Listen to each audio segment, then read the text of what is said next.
Perhaps we need some outside universal threat to make us recognize this common bound. I occasionally think how quickly our differences worldwide would vanish if we were facing an alien threat from outside this world.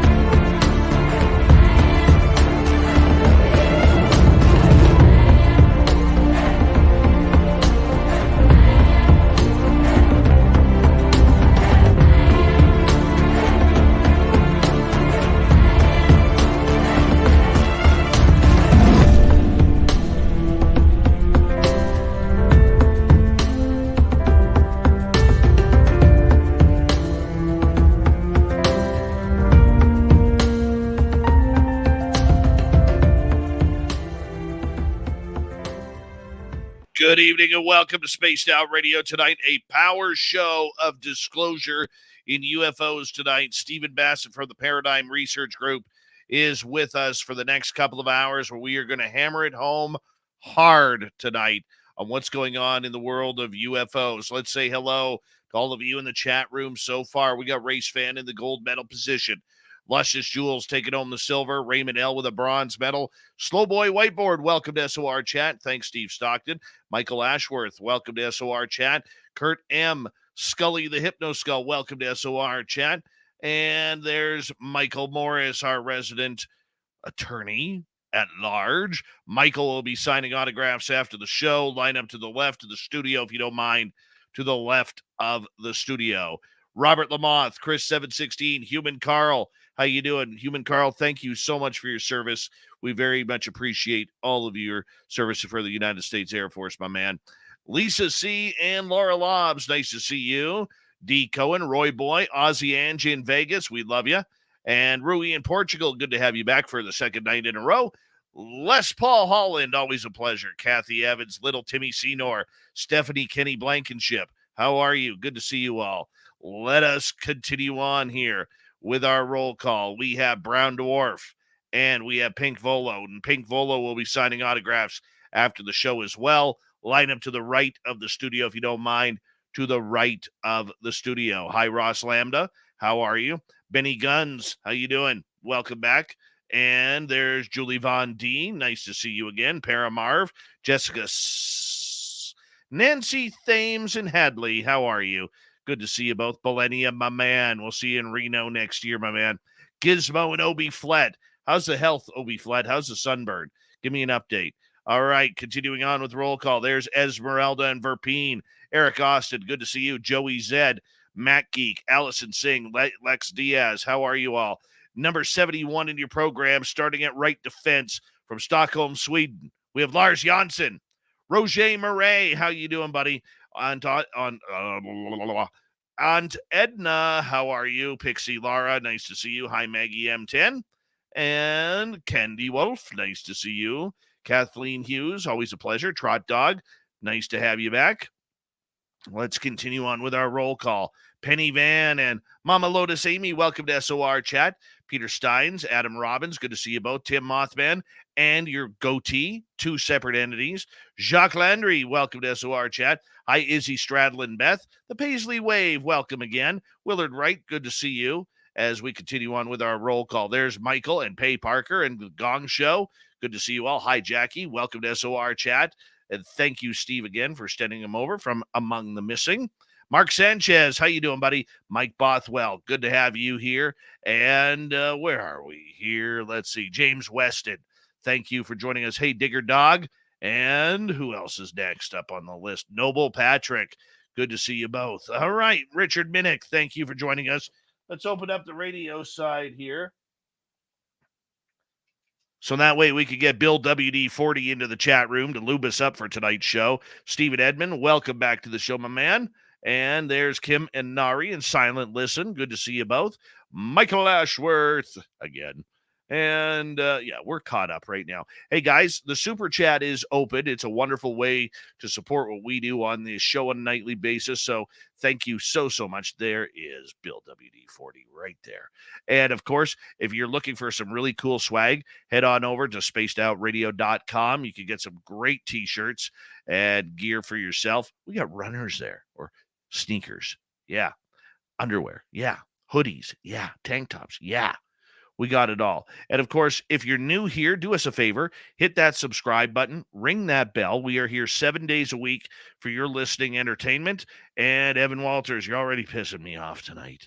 You've been here like 2 seconds, and I'm already pissed off. But that's okay. That's what you do. You're good at it, and I love you for it.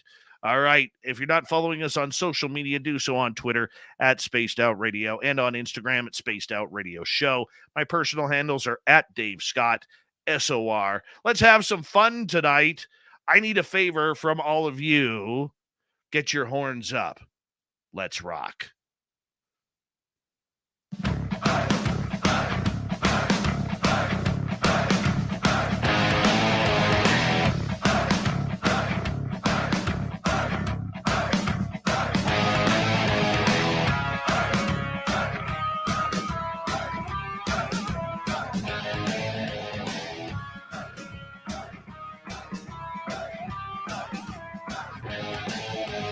From the mountains of central British Columbia to you listening around the world, this, my friends, is Spaced Out Radio. I am your host, Dave Scott, sitting in the captain's chair of SOR headquarters. We welcome you to tonight's show on our terrestrial affiliates around North America, digitally on Odyssey Radio, TalkStream Live, and KPNL. All of our archives are free. Join us at youtube.com/Spaced Out Radio. Do old Davey the favor, hit that subscribe button. You can follow us on Twitter at Spaced Out Radio, Instagram at Spaced Out Radio Show, and on TikTok at Spaced Out Radio. Our website, spacedoutradio.com. We have a plethora of features for you. Rock out to Bumblefoot, read the news wire, check out our swag as well. Tonight's show is brought to you by Chive Charities. Help make the world 10% happier by visiting Chive Charities today. You can find them on our website. We got a powerful show of information tonight from the Paradigm Research Group. Steve Bassett will be here momentarily to talk all about disclosure. Then in hour number 3, Robin McCrae is in for the Crypted Report. And we have a great news story from Steve Stockton from Among the Missing. Let's hit it home, shall we? Stephen Bassett is the executive director of the Paradigm Research Group, founded in 1996 to end a government-imposed embargo on the truth behind extraterrestrial-related phenomena. He has spoken to thousands of people around the world about the implications of disclosure, the formal confirmation by heads of state of an extraterrestrial presence engaging the human race. He's given over 1,500 radio and television interviews, and PRG's advocacy work has been extensively covered nationally and internationally around the world. And he's a good friend of this show. We're glad to have Stephen Bassett back on tonight. Stephen Bassett, thank you so much for joining us. We are really in a world of confusion right now when it comes to UFOs, disclosure, confirmation, whatever it is. This is the time that you have been waiting 30 years for, my man. Yeah. Nothing lasts forever, including truth embargoes. Right. And this one is about to come to an end, finally. I'm pretty confident this time. I've always been optimistic, and I've occasionally projected possibilities. I've also said when it looked like no chance whatsoever. But this is the real deal. Finally, after 76 years since the U.S. government got into possession, some dead bodies, a live body, and a crash vehicle that was not made in Ohio or piloted by West Pointers, we're about to finally learn we're not alone in the universe. Steve, who is running the show on disclosure right now? Is it the government? Is it the military?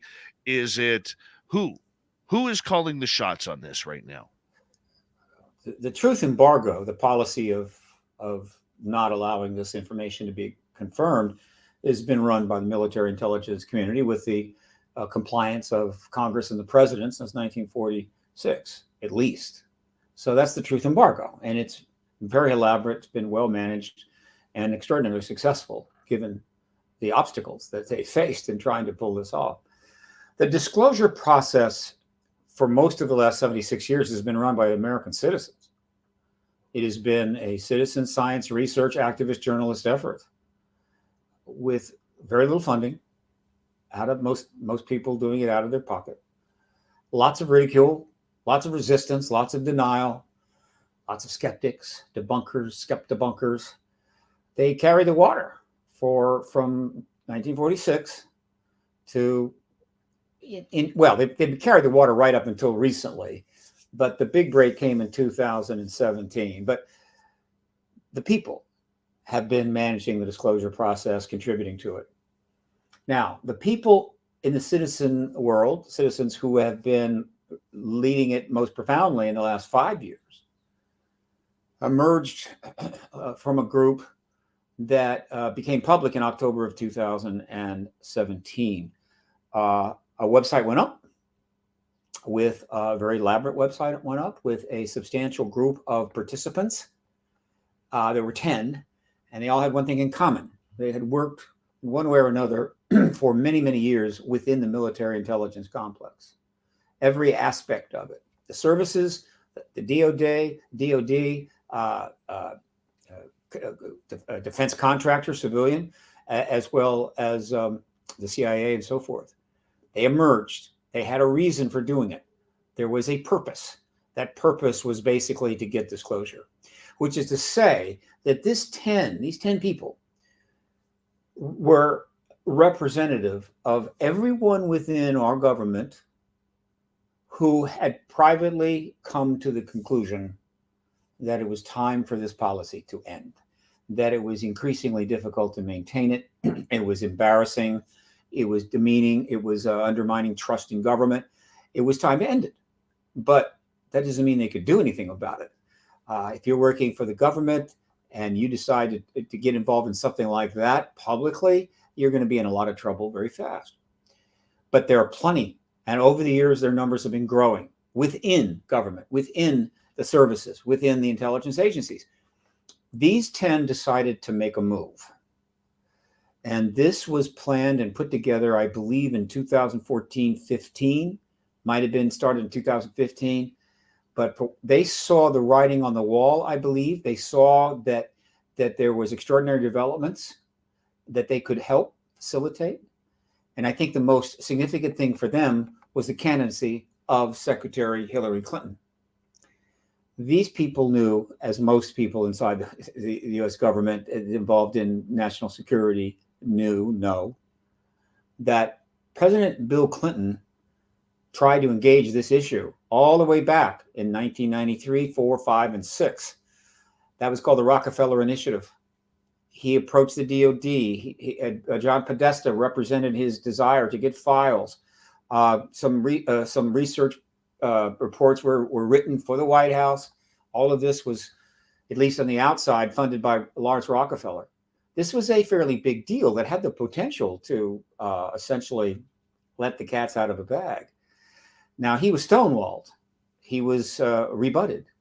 They even went so far as to create a phony report out of the Air Force under the tutelage of Secretary Sheila Wignall about the whole mogul balloon thing, which was completely bogus. It was a lie. I think it cost $12 million. So this was a president that was doing something serious, and this was the military intelligence complex pushing back equally seriously. And all of this took place from 93 to 96. And everybody in the government that's in national security that has even an inkling connection to this issue knew that. And so when his wife finally is headed for the White House, meaning she has secured the nomination, and even before that, when it was obvious that this time there was no denying her that nomination, they knew that the wife of the president, who tried to get this file out, get the files out, possibly end the truth embargo, who was demeaned, rebutted, attacked, impeached, and in every way undermined by his own government, was about to become president.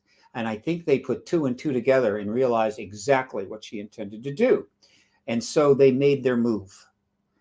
And the intention, I believe, until I am told otherwise, and believe me, I've been saying this for some time, was to launch this entity, this project, after her election in November of 2016. But she didn't win. And at that point, there was enough information out that something was in the works that they were kind of caught hanging in midair. What to do? Very tough situation for everybody concerned. I can't imagine what they were going through when things went the other way. Ultimately, and it took 10 months, actually 11 months, they made the decision to go ahead anyway, in spite of the fact that the political situation in the United States had become extremely chaotic and problematic. And they launched in October of 2017. The name they came out under was odd. It was the To the Stars Academy of Arts and Sciences. I think that was their leader, okay, or front person, Tom DeLonge's concept and name. A multifaceted education, research entity dealing with all facets of this issue. A public benefit corporation that could raise money as stock and thus provide some financial security and support for these people who were taking great risk and coming forward and holding up their hand and saying, we want to deal with this issue. This issue is important. And a lot of people thought the name was rather strange and were wondering what the hell. And by the way, the front person, the leader, was a relatively young man named Tom DeLonge, who was famous for being a rock star, still is a rock star. So with a high school education, but a real impassion for the issue. Still, this is an odd combination. But let's face it, well, you're going to do something like this. What would be a standard confirmation or structure? So everybody held their breath and said, is this real? And what's going to happen next? This was October 11th when they went public with the video. The website opened a little before that. What they did next rocked the world. There are three key people in this group that ultimately will get most of the credit. Two of these individuals are Chris Mellon and Luis Elizondo. Luis Elizondo, Chris Mellon, by one means or another, were able to get from the Department of Defense gun camera footage from F-16s regarding UAP and delivered that to Leslie Kean, Ralph Blumenthal, who then took it to the New York Times, which studied it all and also heard a lot more information regarding developments within the DoD and wrote the stories that essentially crossed the Rubicon for this issue in December 16, 2017 and December 17th. One each day in the written paper, but all of it went up online, including the gun camera footage. Now, some have challenged whether that gun camera footage is really showing a quote, non-human craft. There's no way to know just from that footage. That's not what's important. What's important is that the DoD released it. The DoD confirmed it was from our airplanes and that it was an unidentified craft.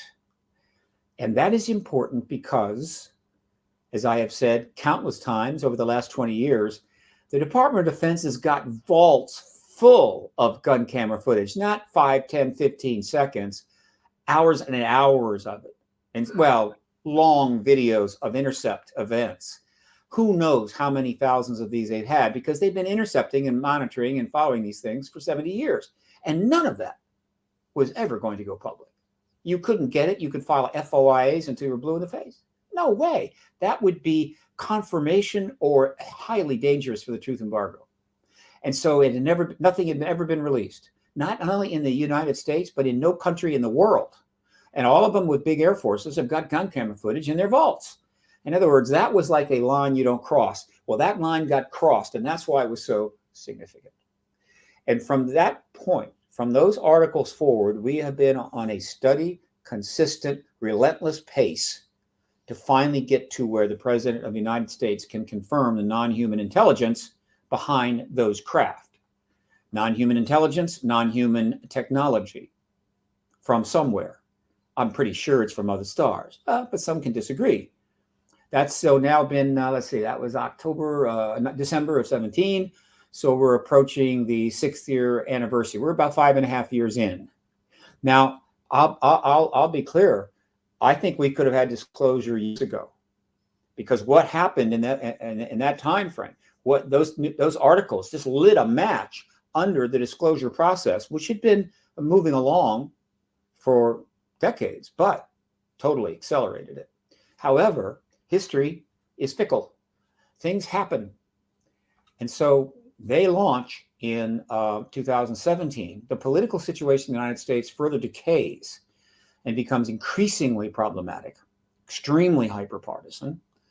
And so that becomes a real diversion and a disunified Congress, that the idea that you can get something going within the Congress and the DOD in that atmosphere, not very likely. And so it was a slow process.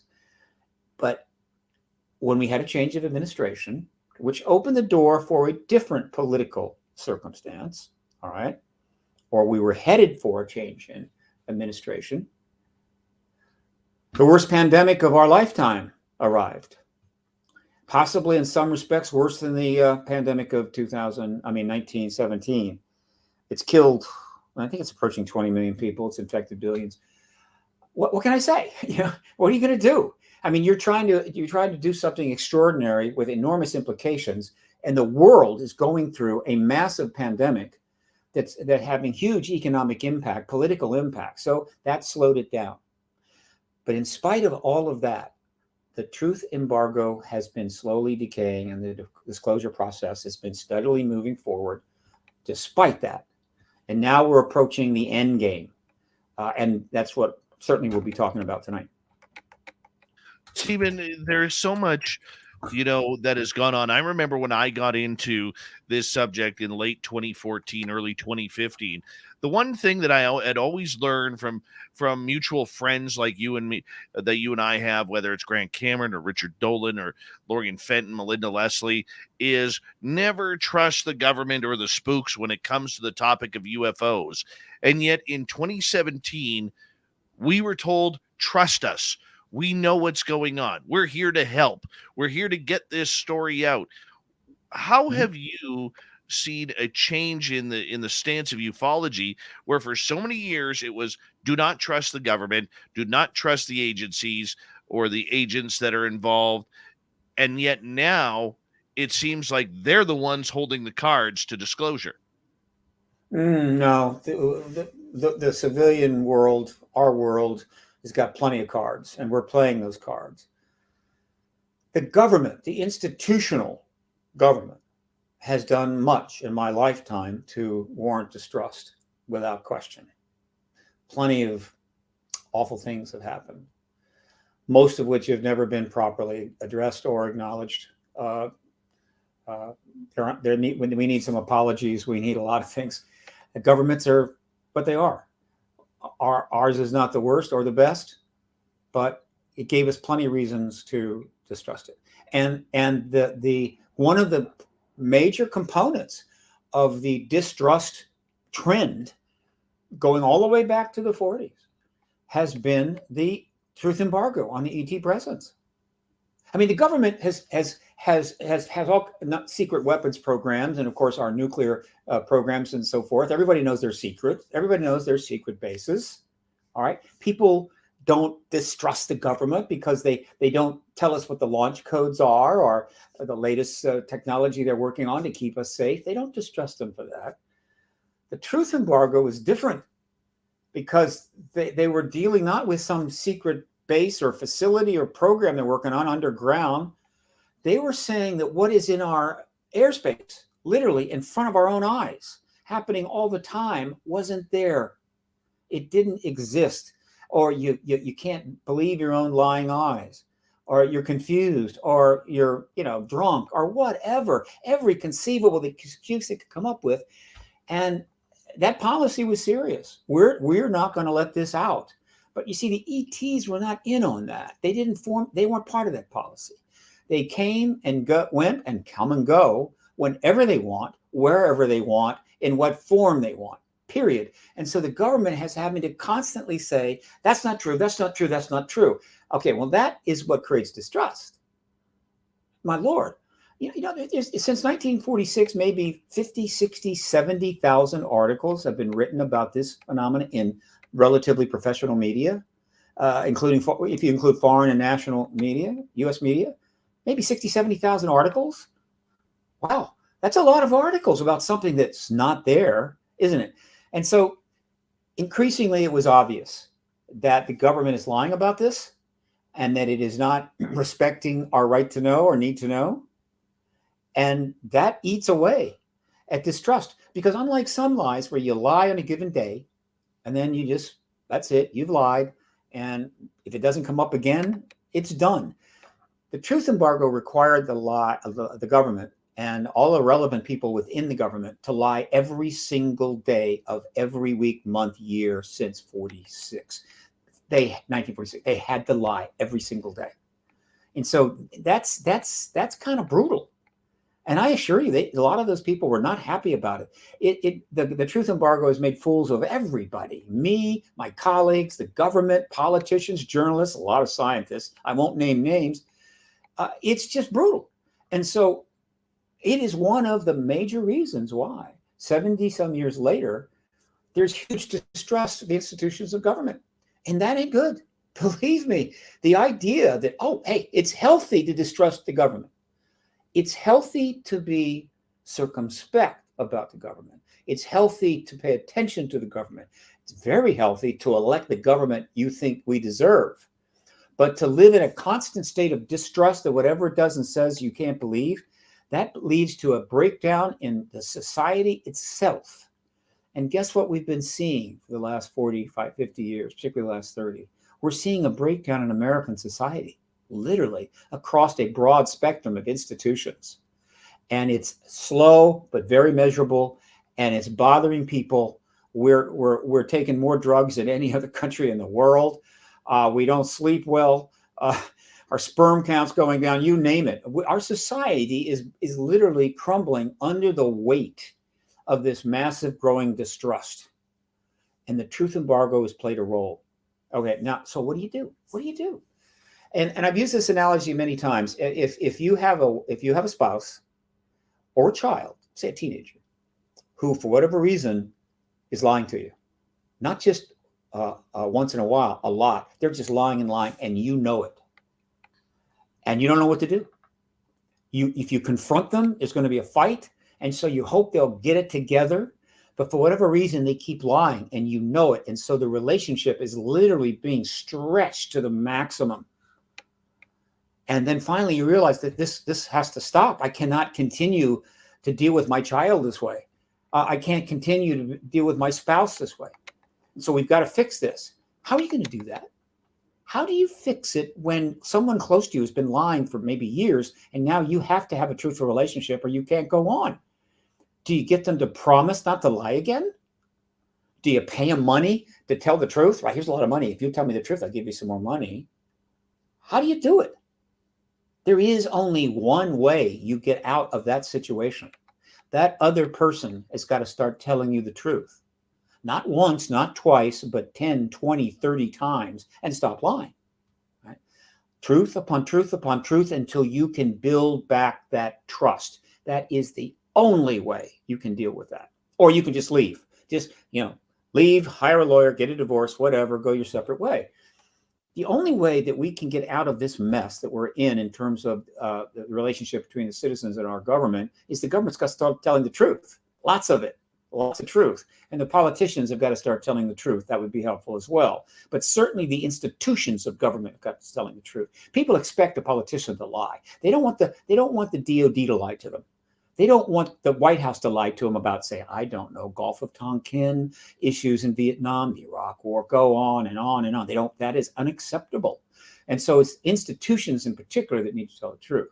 Politicians could follow suit if they were smart. And some of them are starting to get that. We can talk about that later. And so what I'm asking the people to do is, hey, give them a chance to be truthful, and let's see where it goes. Stephen Bassett from the Paradigm Research Group. Disclosure of UFOs. Is it right around the corner? Let's find out from Stephen Bassett right here on Spaced Out Radio with the second half hour coming up right after this.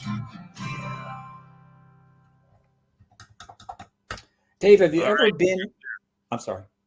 Go ahead. Have you ever been in a situation with somebody in your life that absolutely was just chronically lying to you, and you were just totally flummoxed? As what do I do about this? Yep. I divorced her. Okay. Okay. It's tough. And one of the reasons is that it's so hard to reverse that, human nature being what it is. And when you're dealing with a person, yeah, there's some options. But when you're dealing with the government, not so many options, right? I know that people want to take the whole thing down. I know I have libertarian friends want to burn it to the ground. I get it. But that's not the way it works. We have the government we have, and our choice is to either make it better or make it worse or do nothing at all. The idea that we'll swap it out for another government or another system, not in our lifetime.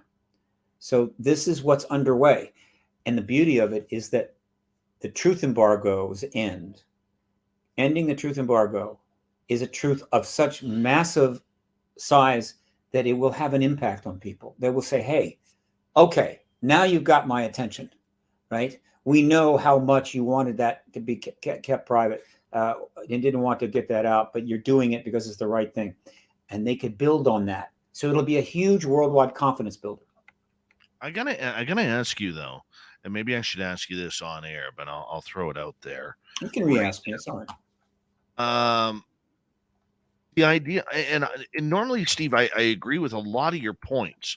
One though that I have noticed personally is how does the truth embargo expand when we see government agencies blatantly lying to us about what they know? Take NASA, for instance. Sure. This waste of time conference tomorrow, where they're going to say nothing, okay, that they found nothing, they wasted $100,000, and all they needed to do was open up their closet. That's all they needed to do. Was open the closet. Ask me that question when we come back on, because I have an answer for you. All right, I will do that. I will do that. And I've done, I don't know, 200 podcasts, or rather interviews, mostly podcasts, in the last 2 years at least, maybe a little bit more. And I have been saying this over and over and over again, right? Because podcasts have audiences, but not massive audiences. So if you want to reach a lot of people, you got to say it over and over again on a lot of podcasts. So some people have heard this before, but I'm going to explain it to you. And I'm getting better at explaining it because I keep doing it. And I hope your listeners and viewers will understand what I'm about to say, because it's very important. All right, we can get to that. We got about 2 minutes here, man.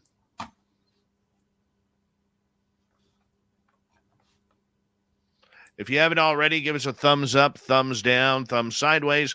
If it's your first time listening, we are here 7 days a week for your listening entertainment. So we'd really love it if you hit subscribe and rang that bell. We'd appreciate it. Thank you so much.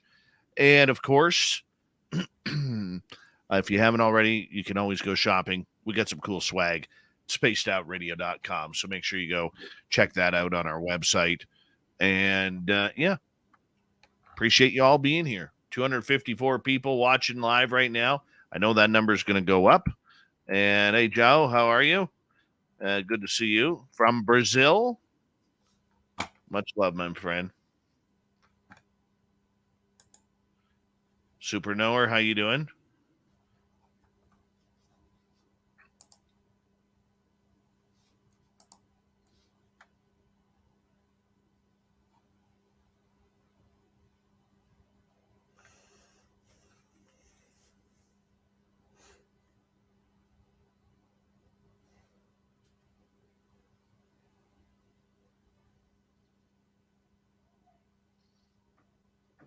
Nick S. Shaq Valet, how you doing? Good to see you. Paul Hynek is much. Look at this. Paul Hynek, one of my heroes of the field. Stephen Bassett is smarter than Dave Scott is unfunny. Wow. Paul is a smartass. I'm sorry, but he is. Paul is one of the greatest dudes in this field. And Yes, he is. Him and I started going at it last year in San Francisco, where I put up a post right in the middle of my speech that said, "This is just a reminder to everybody that Paul Hynek is not funny." And it continued on to the MUFON conference in Denver, and people were coming up to me, "Do you and Paul Hynek really not get along?" Like, yeah, I said, I idolize the guy. It's just he's not funny, right? And it just kind of blew up from there. Hi, Nicole Sakic, how are you? Paul Hynek, thank you so much. Much love, my friend. You're one of the best. And here we go, everybody.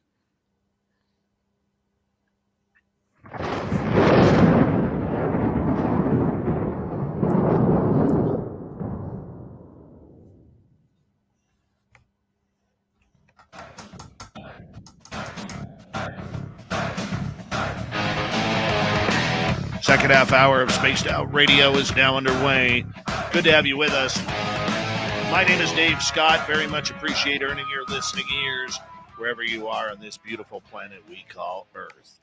Want to remind you that if you miss portions of this show or others, check out our free archives by going to youtube.com/Spaced Out Radio. Do old Davey the favor, hit that subscribe button. Our website is spacedoutradio.com. We have a plethora of features for you. Rock out to Bumblefoot, read the news wire, check out our swag as well. Follow us on Twitter at Spaced Out Radio, Instagram at Spaced Out Radio Show, and on TikTok at Spaced Out Radio.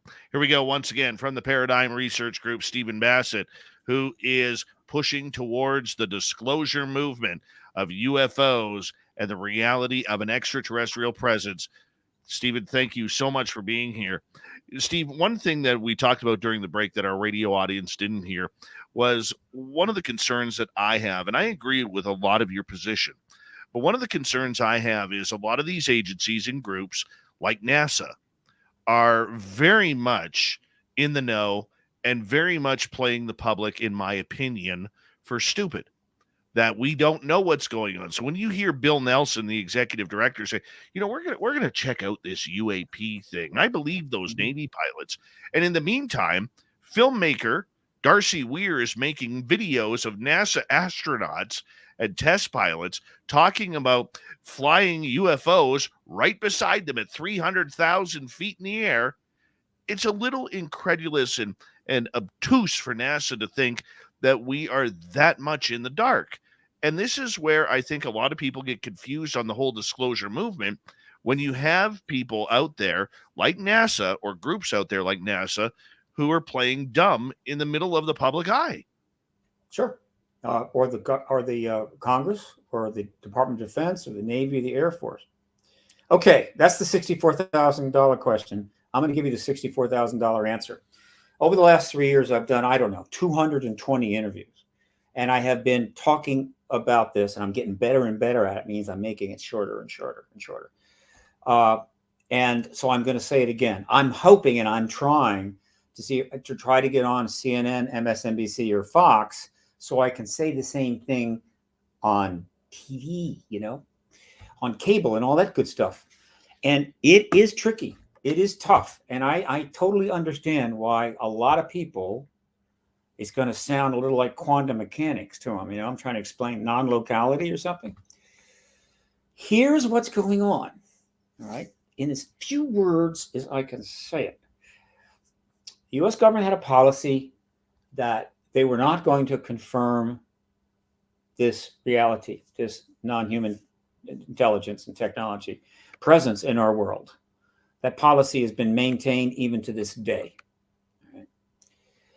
They had a chance to make a move in 1948 or 47. All that Truman had to do was not call up Roger Ramey and say, okay, cat's out of the bag. He put out that press release.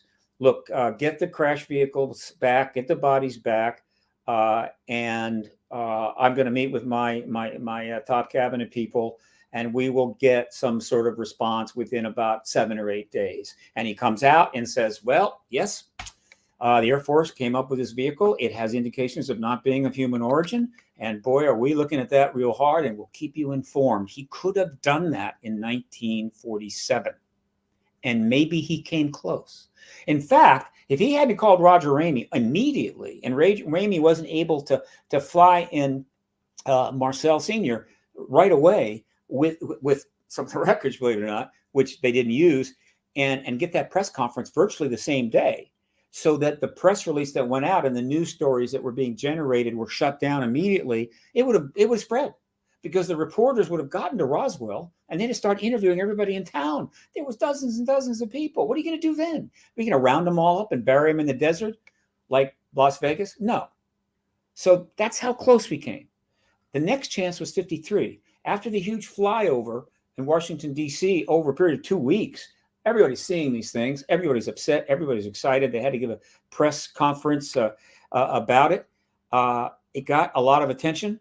There was an opportunity there. 53. Okay, now this would have been Eisenhower. He had a chance to do it. Get it out. He didn't. Instead, they called a panel together under the CIA and called the Robertson panel, and came up with the idea that, hey, look, it's not really a threat, but the people's interest in it is a problem. So let's just somehow contain that. In other words, truth embargo. That was what I consider the formal beginning. They had another chance when Clinton responded to Lawrence Rockefeller's desire to move forward on this post-Cold War, post-Soviet Union, and he made an effort, but he was shut down. That was the third opportunity. There hasn't really been an opportunity since then. So we're approximately, 96. We're about 27 years in, and now we finally get the fourth opportunity, and this time we got it right. However, here is the problem. The government has been denying the obvious for 76 years. Finally, because of a whole range of circumstances and developments and blah, blah, blah, blah, it is going to have to finally confirm it. Meaning, yeah, they are here. How do you do it? It's like president just gets up one day, calls up a major journalist, has him come on over and says, hey, look, yeah, we do have ETs here. Tell your people. Sorry, we didn't tell you sooner. Yeah, what can I say? Governments will be governments. I don't think so. This will be the most profound event in human history. Everybody will be affected. There's all kinds of impacts and all kinds of entities and agencies and people. So you just don't do that. All right. So you've got to do it in a way that is appropriate, not destructive, reasonable, whatever. How do you do that? Now, just as a side to this, I happen to know through a contact, I don't have a lot of super contacts, but I had one. Back in the early 90s, the Department of Defense issued a contract to a public relations firm, one of the biggest, most powerful in the country, Hill and Knowlton, all right, multi-million-dollar contract. And basically what they asked them to do was to use all their skills to assess how the government, meaning the Department of Defense and the government, could finally or tell the people about this, get it out, okay? Disclosure, essentially. I don't think they were using that term. And in addition, to game out how the months and weeks after that happens would go, how would people react, and so forth. About 5-6 years later, interesting enough, right around, I think, during the Clinton administration, they got the report back. And they've been sitting on it and dealing with it ever since. In other words, the Department of Defense, which has a lot of computers, big computers, supercomputers, they have supercomputers running the supercomputers, has been gaming and studying this problem for decades. So it's not like, oh, wow, what are we going to do? Okay, now with that aside out of the way, they're doing exactly what they have to do. An orderly process in which the public is involved, in which all of the appropriate entities in government are involved, particularly the Department of Defense and, of course, the Congress, all right? Legislation, setting up the appropriate program, moving things around, getting things set up, interviewing witnesses, et cetera, right? And the public is watching, the journalists are watching, the stigma falls away, people start to speak out, and you hold hearings. All right, hearings specifically for high-end government military witnesses who have the best testimony, I assure you. And those hearings will be watched by hundreds of millions of people in front of very significant committees, very nonpartisan, no politics at all. It's going to be a big deal, biggest hearings of all time. And then the world hears this testimony at the same time. The testimony that Bob Salas and others, the nuclear tampering people, have been trying to get out for 25 years. Suddenly they're doing it finally, which they've been struggling for. Some have died, didn't make it, to sit down at that committee chair and take the oath and start talking about what they know about the shutdown of our nuclear missiles while these craft hover over top.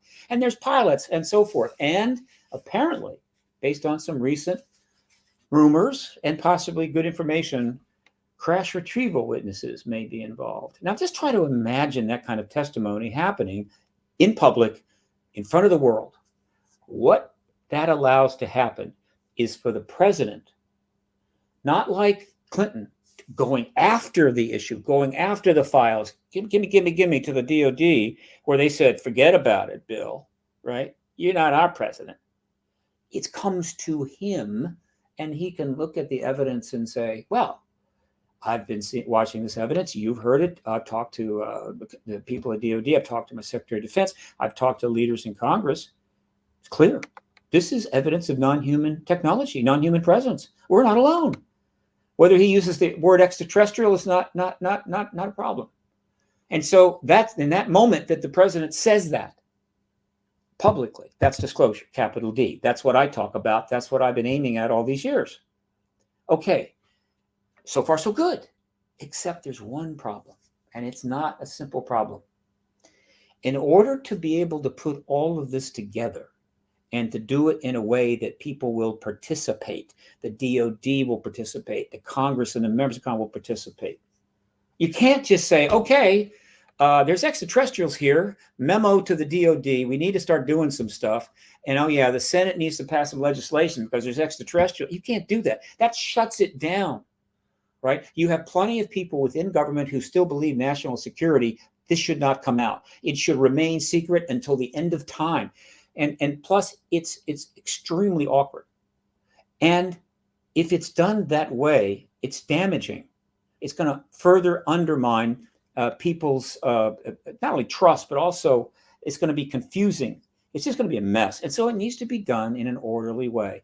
But in order to do that, there is so many things you cannot say and so many areas you cannot go, because if you do, you derail the train. In other words, you got a train that's got to go somewhere. It's got to stay on the track. If it leaves the track, it's going nowhere. All right. And so during this 5 years, you're constantly hearing people like Elizondo and others saying, I really can't speak to that. I'm under an NDA. I can't go there. But sometimes they do go there. And in many cases, they have to lie. All right. In other words, if a reporter asked Bill Nelson tomorrow, Bill, do you know if there's an extraterrestrial presence here? He cannot say yes. It's not his job. The only person's job to do that is the president. The president is the one that says that. And so as the director of NASA, he's violating the 58 Space Act.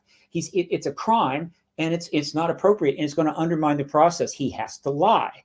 And so essentially, there is a staged process involving certain protocols in which the government has to lie its way out from under a much bigger lie to a higher purpose.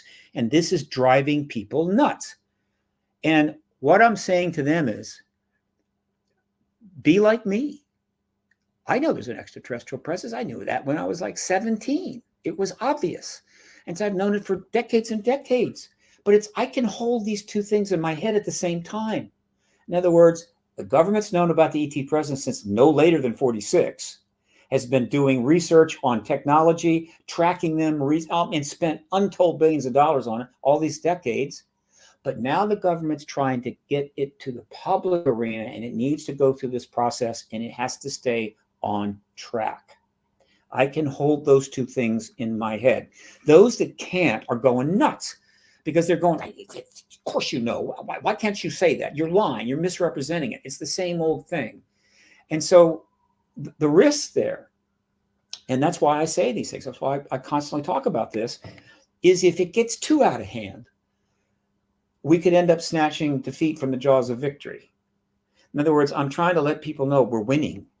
We're winning the game. Get out of the way and win. right? Don't get in your own way. This isn't the time to go back through every grievance and everything that was done wrong and try to settle the affairs or whatever.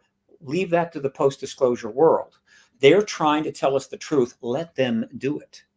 So you see how tricky this is? And so it's not that Bill Nelson is lying. Bill Nelson is trying to stay with the protocol that's leading to disclosure, that makes it possible. That's true of Rubio. It's true of Warner. It's true of Elizondo, Mellon, all of which have contained themselves. There are a lot of things they can't say, though they hint about it. It's true of the CIA, the Air Force, which says absolutely nothing at all. And all of this is so the president can finally get to a place where he can disclose. And I think we've always known that it has to follow hearings. That's why there has been this effort for decades to get hearings. There has been over and over and over attempts to try to get hearings in Congress, and every single one of them was stopped. I know of 3, 2 I was involved in. And I know others that have tried it. Why? Because they know that if hearings were to be held and witnesses, the appropriate witnesses were interviewed under oath, it's ballgame. So unless you want the truth embargo to end, no hearings. The last hearing we had was 68. What's that, 53 years ago or something? 54. Those other things we had recently were not hearings. They were briefings, not under oath, reporting to Congress, not a hearing. There hasn't been a hearing on this issue since 68. The next hearing will be the big one, I think. I believe they're going to start right off in a big way. And so this is the dynamic going on. And I invite people to go with it. Don't swim against this tide. That's how you drown. Go with it. How do you go with this? Well, first of all, don't yell and scream and get upset. Secondly, help them. Now, how do you help them do this, right? By sending an email saying, you lying son of a bitch, we know you know more, so get this done or I'm never going to vote for you again. No. All the members of Congress, with a few exceptions, have Twitter accounts. They have Twitter accounts, okay? Now, some have Facebook pages. Just stick with Twitter. Twitter's great. I love Twitter. I'm sorry some people don't. I think it's a masterpiece of technology. And so all you do is you go on your Twitter page and you go at so and senator, whatever the hell, and you tell them how wonderful they are because they're engaging this issue, right? All of them. Thank you. Wow, that's great. This is so good. You praise them. And again, the more you praise them, the more they're going to do it, the more they're going to continue. And praise, which I'm afraid is scarce in our nation right now because everybody hates everything that's going on and each other, to be honest with you. The thing about praise is it's infectious and it spreads, whereas contempt and criticism dies a borning. Now, what do I mean by that? If somebody calls you up or somebody sends you an awful tweet telling you how awful you are, you don't immediately share that. You don't tell anybody. People don't want to tell others that how much they're being attacked or how awful people think they are. They don't share it. So it kind of stops there. But when you praise people, they love to share. It's like, wow, hey, Senator Johnson, man, I got a bunch of emails last week, got a bunch of Twitters. People are really responding to the legislation we just passed. They're really thrilled. They feel like we're starting to get on top of this issue. And some of these people were the other party. I mean, I got people from the other side praising me for what I'm doing. That doesn't happen. You see what I'm talking about? You got all these Twitter accounts. You got millions of Americans. They can be tweeting praise. Now, don't get too out of hand because then it looks like a machine. Praise them for starting to tell the truth. You'll get more truth, right? Twitter's the way to go. You can send an email. Do not call. It just screws up the lines. Letters, they can be powerful. But hey, Twitter.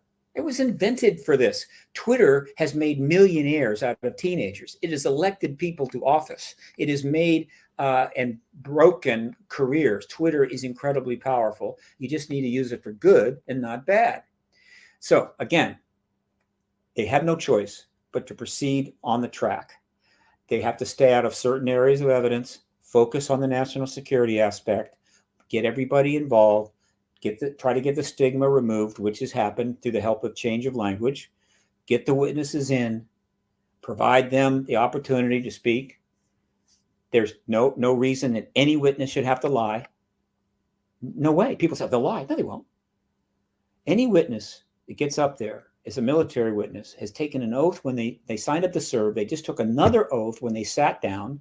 Not that you need to do that. If you lie to Congress, it's against the law regardless. And they're sitting there and they're going to be asked questions.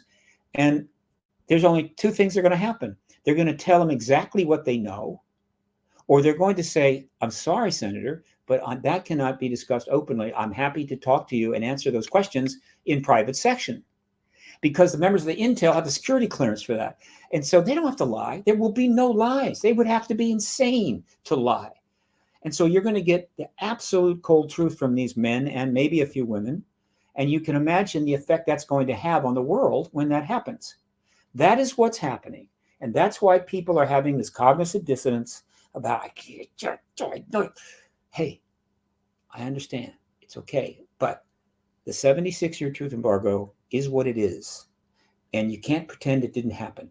And you can't just expect this paradigm shift to be just done for that, casually or, spur of the moment or made up as they go.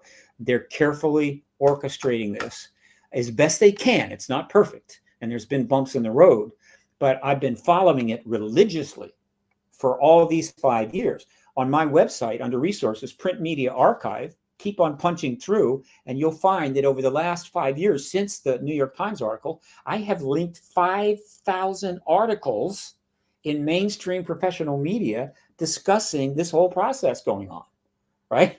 5,000 articles. That's more articles on government involvement in this issue than in the previous 7 decades. And so if you were to go and read all 5,000 of those of you that are unemployed right now or in quarantine, you would start to understand what I understand. Disclosure is underway. The government is moving forward. It is irreversible at this point. And I'll end with this one thing, okay? A lot of people understand that mendacity is unavoidable in this process. What they're really afraid of is that at some point they'll get cold feet and turn and run. In other words, look, I can't take this anymore. Let's go out the back door. And they won't know we left. And it'll just be an empty room and people are going, well, where are they? And then it'll be okay. You want to know why? The back door is closed. You want to know how it's being closed?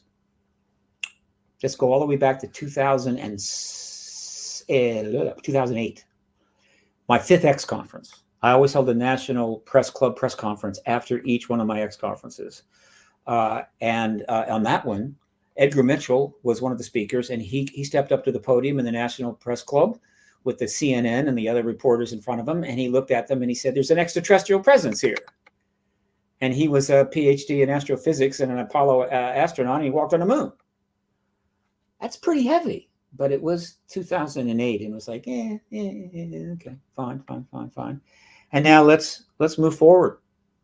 May 2016, a billionaire with a NASA contract, and who'd worked with the government on research on this issue, Robert Bigelow, goes on 60 Minutes and tells Laura Hogan, I think, there's an extraterrestrial presence here. Okay. He knew full well that the Stars Academy was going to launch in about 5 months. So it's kind of like he's setting the stage, because they weren't going to be able to say that. And they can't say it, but he could, because he's not in that project. There's an extraterrestrial presence here. Okay. And then things move forward. We get to legislation. A lot of politicians know what's going on, but not all of them are, how would you say, in the game, as it were. But some of them would like to be. Some of them think, hey, I'm important too. One of them is Tim Burchett. Tim Burchett, who was probably not one of the people who got briefed by Mellon, he figured out what was going on. Maybe he was tipped off in the lunchroom. Doesn't matter. Tim Burchett, congressman from Tennessee, cannot go 2 weeks without going on television and saying, there's an extraterrestrial presence here. Okay. And now let's finish up with about a week ago. One of the two, the Stars Academy people. Are we almost going to go to a break?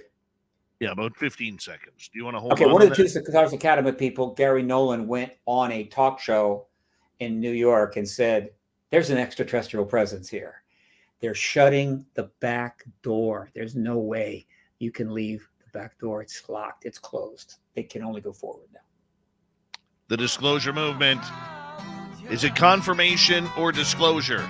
We'll get into that and more with Stephen Bassett, one of the best when it comes to this entire movement. He spent 30 years working on this from coast to coast in the United States. Paradigm Research Group is his work, his life, his energy, and it's all for you. We'll be right back. There we go. Yeah, Steve, I want to expand. I'm going to put you in the green room for a couple of minutes. I'm just going to go Okay. quickly, take a break here, and then we'll be right back, okay? All right. Be right back, everyone.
All right, I am back. 714 custom die. How you doing? Hi, Steve. How you doing? Back. We got about 90 seconds. I want to expand on that Gary Nolan thing once we start. Yeah, that was huge. I got much more to say about that. Yeah. Sure. Yeah, we can do that. Mary R., welcome to the chat room. Sweet Donnie Cho, along with Melissa, Deb, ×2, Derek, ×2, Jacques, and Cat Chaser. Thank you so much for the super chats. NeuroStream as well. Thank you very, very much for your love and support. Appreciate it, Monero. Super chat is a wonderful way to support what we do on this show on a nightly basis. Chris Pike, how you doing? And is that 2 by Donnie Chu? It was. Thank you, Donnie. Very much appreciate the love.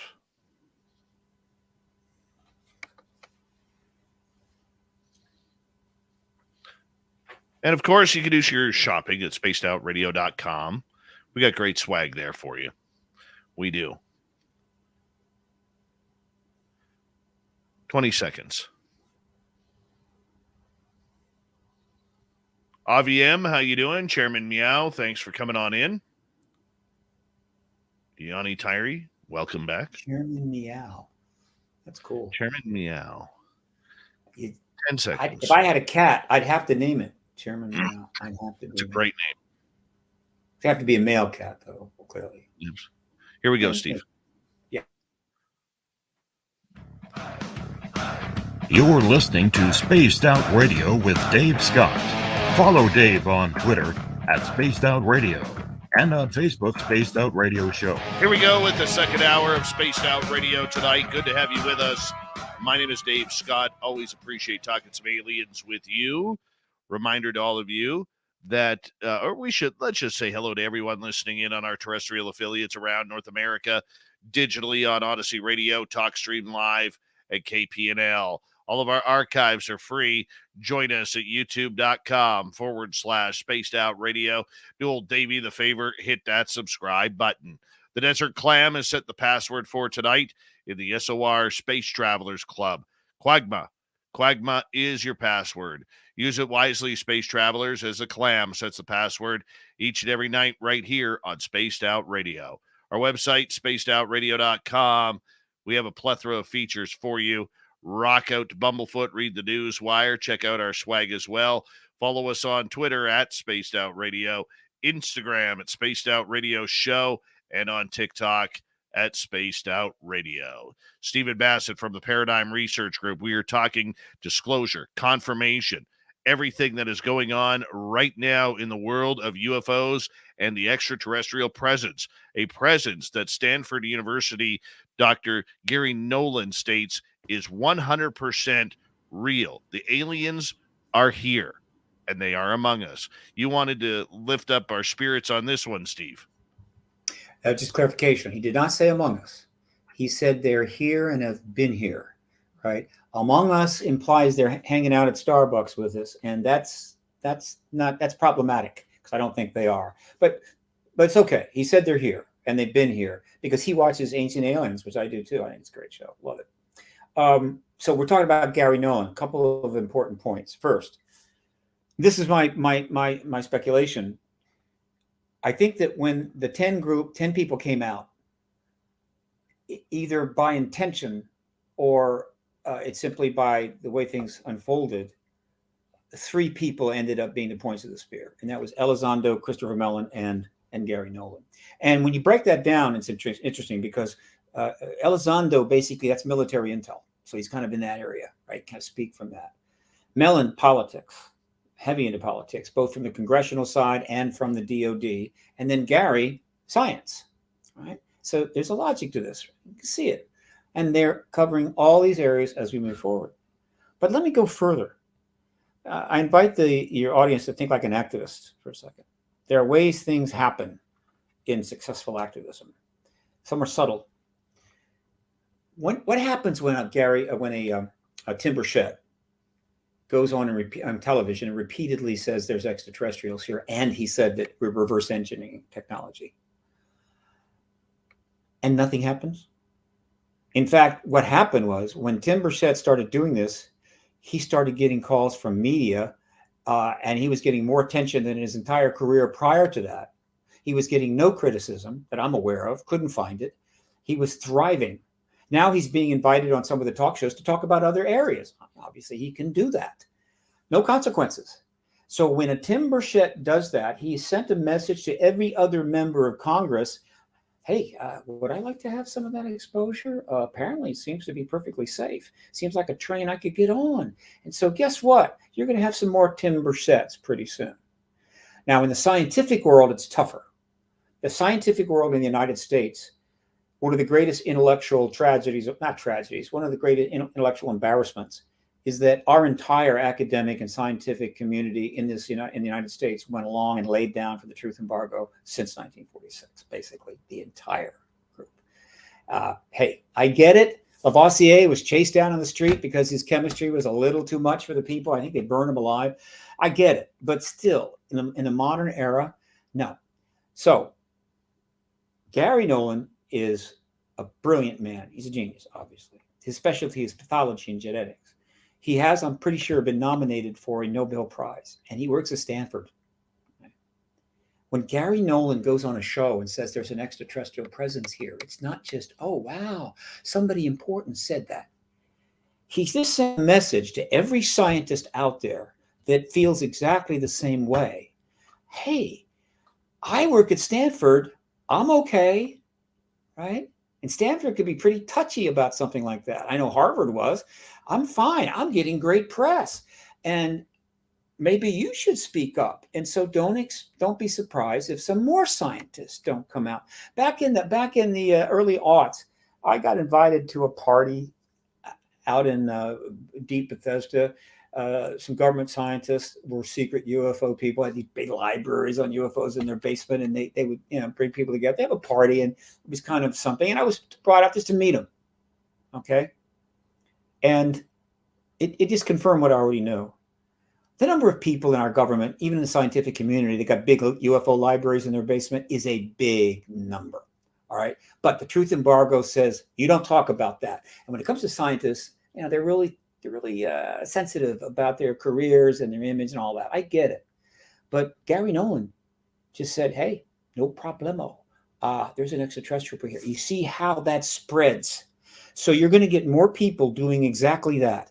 And every time somebody of career accomplishments and prestige and so forth says this, the back door just gets closed tighter and tighter. But more importantly, it makes it easier for the Congress and the DoD to move forward because they're getting confirmation every day like that way. So when Gary says that and there's no repercussions, that is letting the people of the DoD and the members of Congress understand this is going well. This is working. It's going to be okay. People are like down with this, right? That's how activists think. And that's why that was so important. So I'm curious to see who the next there's extraterrestrials here person is going to be. I am still confused whether we are in a disclosure movement or a confirmation movement. I believe there are strongholds in that, considering, what Gary Nolan has stated and what others have been fighting for. But when we look at it, I think disclosure has to go back to at least Roswell, not the 2004 Nimitz incident, Steve, where we see this new set of ufology of where the government wants to start. I mean, I think that's because there's a lot of aged secrets that they don't want to give up. Maybe it's the craft, maybe it's the ET contact, the bodies, whatever it may be. We're more interested in technology. They've done a great job of separating UFOs from the pilots, because if they're not from here, they're being piloted by someone or something. Sure. And I just see a lot of holes in disclosure. I see this more as confirmation of an extraterrestrial presence or a UFO presence. All right, look, the activism is very much about language, and language is key to understanding. There's no question. Because of the confusion between small d disclosure and capital D disclosure, all right, the word confirmation came into play because that's fairly clear. if the president were to announce the presence of non-human presence in the world, that's confirmation of that. And so you could call it the confirmation event. I came up with capital D disclosure to be a proper noun to provide a prize for the activist movement. All activist movements have got to have a prize. It can't be nebulous, right? In other words, you want to get an activist movement together to make people feel better about themselves or be more peaceful. No, it doesn't work that way. You've got to have a target, like the Civil Rights Act or the British leave India or this or that. You always have a prize. And we never had that. The movement didn't have a prize. It was like, just keep shoving evidence and out into the press and say, see, clearly that shows there's ETs here. And the press goes, I don't think so.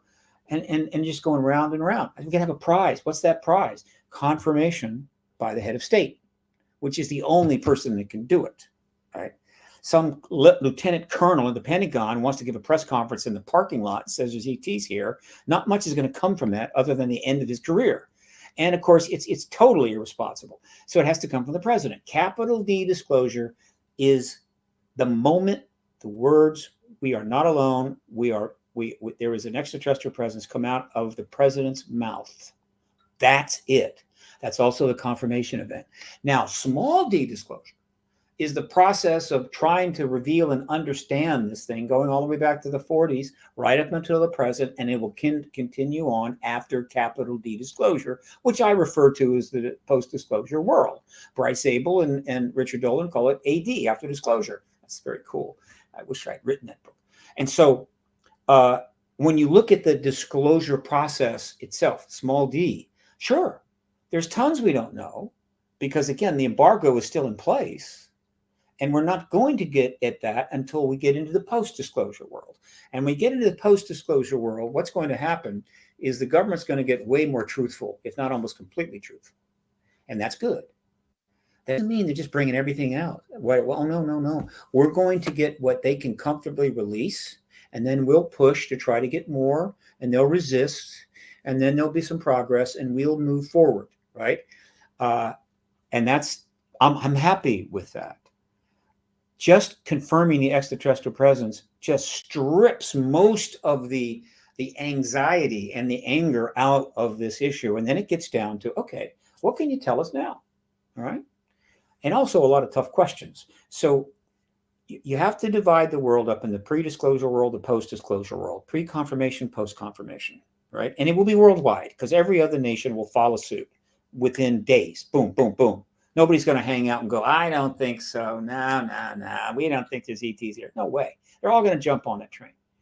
And so you divide it up and try to understand. In the pre-disclosure world, you can only go so far and know so much. In the post-disclosure world, we will go much further and know a lot more. And there will be a plethora of changes and adjustments and effects that I can only imagine. And I'm looking forward to it. It's going to be an exciting time. Your show is going to have an even bigger audience. Pretty sure about that. But again, people are, unless you look at that bigger picture and kind of see it historically, is you get irritated very easily, right? And you see, why didn't they do that? Why haven't they said this? They kept this back. It's really no longer about what they've hidden for the last 70 years. It's really going to be about what are they now going to reveal? And that's where we've got to focus. It's what are we going to get going forward, right? We can get as angry as we want about how they behaved in the previous decades and what they've held back and all that was lost. There's going to be Stephen Greer's got another documentary coming out called The Lost Century. Fantastic name. Wish I had done that, dog. We did. We lost a lot in that century. And I could go on for hours about that. What would the century have been like if, in fact, Truman had allowed disclosure to take place once after that press release went out? There's going to be books written about that. It's all speculative. You can't go back and redo it. That is my answer to your question. I hope that it takes a little of the juice out, right? Well, it look does, forward, not backward. Steve, why does it have to be an American president? Why couldn't it be the UK prime minister or the Canadian prime minister or we're not going to trust anything that comes out of Russia or China, but maybe the Japanese prime minister or whomever? Is it just the clout of it all because America is the world's number one superpower, and considered the number one nation in many assets? And we're also number 10, 12, and 20 and 30 in a lot of other aspects. It's historical circumstance. The Roswell occurs not long after the first nuclear bombs are dropped. Both countries are immediately moving to try to build more bombs and also develop the missile tech simultaneously. Very close, right, all the way along. And almost all the analysts in the Pentagon, I'm sure, pretty much knew where things were going to go. And the world did too. All right. And so the Nazis are defeated by the world, but the major components were Soviet Union, United States, and the UK. But I think it's fair to say the United States and the UK carried the heavier load and were going to be the initial nuclear powers, which was the case. And so if that context, as words start getting around about the ETs, and guess what? We put out a press release, right? We put out a press release, and there were Soviets that could read English, and there were people in the UK that could definitely read English. And so, yeah, a lot of the world and governments knew there was an ET presence right then and there. They just had to read the damn press release. The Soviets actually had their spies that get that information and send it back. Hoover was all upset about that. So in other words, early on, the Soviets knew there was an ET presence, UK knew, United States knew, and God knows how many other countries. China was in a kind of a special situation. They had this huge thing going on out there, crazy time. Might have known, doesn't matter. They eventually found out. So it's not surprising that the decisions about the ET presence were going to be pretty much confined to the United States and the UK, and Soviet Union. The UK was not going to undermine the United States' position on this for obvious reasons in the 40s and 50s, right? The Soviet Union had no interest in going there. No way. If you're Stalin and you're running a government like that, it's virtually complete and total fealty to the great god Stalin and the Communist Party that wants maximum control over everything you do when you pick your nose.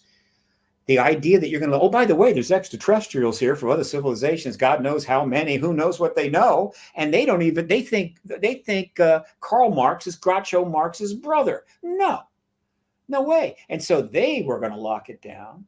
We made the decision to lock it down. Our allies went along with that. And then as we move forward in time, what happened? The nuclear proliferation and the nuclear arms race got worse and worse and worse.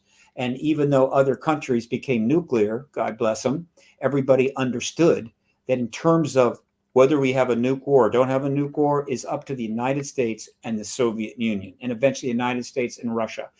And so this idea that, like, I tell you what, let's pull the rug out from under the United States on this thing. Let's see if we can get the glory of being the disclosure country. That's what we're going to do. Not to mention the fact that the U.S. has enormously important economic, powerful ties with a lot of these countries. And so the next thing you know, we're not buying their underwear or we're not sending tourists over there. And so overall, they basically went along. It's like, hey, the authoritarian world said, we don't want to touch this. And the Western world is saying, when the U.S. is ready to deal with it, we'll deal with it. So the idea that, the U.S. is kind of in control of this entire subject, I don't think is a bad thing. I really don't. But they're not in control, but they are deferred to. Okay. In other words, another country could still do it, right? Anytime. We can't stop Vladimir Putin from giving a press conference tomorrow on this. In fact, I gave an interview in Moscow mentioning that very thing. Of course, I didn't know that what Vlad had up his sleeve. If I had known what he's going to do a number of years later, I don't think I'd have given that interview. But I was the first person to ever discuss disclosure in the context of Vladimir Putin and that government on Russian soil. And they let me leave because I wasn't sure. I was going to the Burger King. I was there for a week. I'm drinking cheap, milkshakes, went to a movie, saw Guardians of the Galaxy in Russian. That was fun. And I'm thinking, I just gave this interview on the network that most. The Kremlin, it was called, oh God, I can't remember the name. It's Ren TV. It was their favorite channel because it was all the cool stuff, all the American movies and all that great stuff, and the Russians loved it. And so it was very popular. And so the Kremlin was very interested in it and followed it very closely. And so I'm giving this interview, right? They're going to find out about it. Will I be able to go back to London? Anyway, we don't control it, but history has been trying to serve it up to one of our presidents for some time. And I've said many times, if we don't get this done, somebody else will eventually grab this historical moment.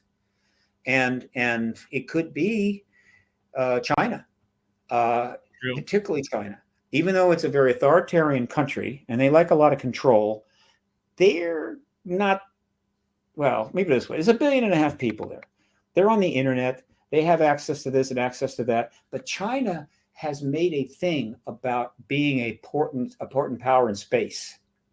There was rumors that they were going to see if they could own the moon a while back. I think they were trying to work it out where they could, get a copyright.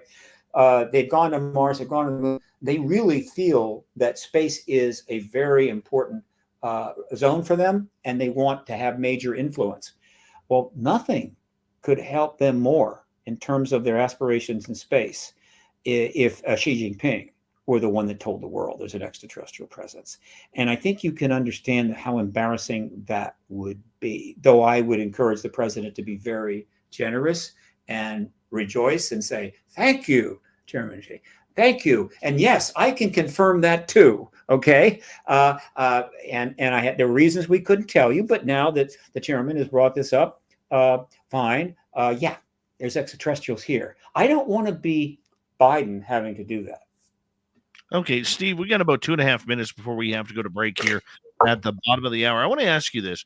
Okay, a lot of people, a lot of your critics will sit there and say, Steve, you've been saying this same thing for a number of years where we've been waiting for disclosure and it's months away and it hasn't happened. What do we do if all of this is just a bunch of shenanigans again, that we have seen played out by the government regarding this subject? What do we do? Do we just continue on the same road? Do we have to find a new path? Well, first I'll quadruple my Xanax doses for sure. That'll happen. It will not be cool. By the way, I have critics. I didn't know that. So let's just say that my proclamations about disclosure have been somewhat exaggerated over the years for effect. But there's no question that I'm always forward-looking, somewhat optimistic about it, and tend to err on the side of higher probability than lower. But there have been times when I basically said there's not a chance in hell we're going to get disclosure. I said something after 9/11. After 9/11, I said you put the disclosure movement in the closet because it's going nowhere, right? But let me tell you about activism. Activism is hard. It took from 1875 to 1964 to get the Civil Rights Act. That's a long time. And there was an activist movement every day along the way. In order to get major changes in government policy, the big stuff, right? You got to have people involved and stay involved for a long time, right? Which is why, one, there has to be a prize. And the other is you've got to maintain a sense of optimism and prospect. So an activist that goes out and says, say the civil rights movement, if Martin Luther King had gone out there in 1960 and said, I hope to get to the mountain someday, but I'll tell you, chance in hell it's going to happen in my lifetime, maybe not even this century. Who knows? It may never happen. But look, let's keep trying, folks. Let's just see if we can get to the other side. You're not going to get people to get involved in that. And so you have to give people a sense that it can be done. An activist that doesn't do that is going to fail. A movement that doesn't do that is going to fail. And there have been a number of movements that have had that problem in the 20th century. And because they could not do that, they failed. And there's a fine line. You don't want to go too far. But people have to believe that the goal is obtainable. And I've never denied that and never would. And I've said many times, disclosure was absolutely inevitable. It is inevitable, and now it's probably imminent. We'll get some audience questions next on Spaced Out Radio from the Paradigm Research Group. Stephen Bassett We have him for another 30 minutes here on the big show. More disclosure talk, confirmation, and your questions if you're in one of our chat rooms or on Twitter at hashtag Spaced Out Radio. Coming up next. Stay tuned. Great job, Steve. Great job. When I come back, I'm a promo. I like to promote the Contact in the Desert event, obviously. Of course. Almost forgot. I should have done it earlier. It's okay. It's going to be a big event. You're not going to be there, are you? You're probably not going to be. You're out of Canada. I wasn't invited. I don't get invited to that one. Oh, They've got Clyde, they've got George, they've got Jimmy. They don't need some Canadian with a weird accent down there. Interesting. All right. Well, I'll put a pin in that. See what I can do. Yeah.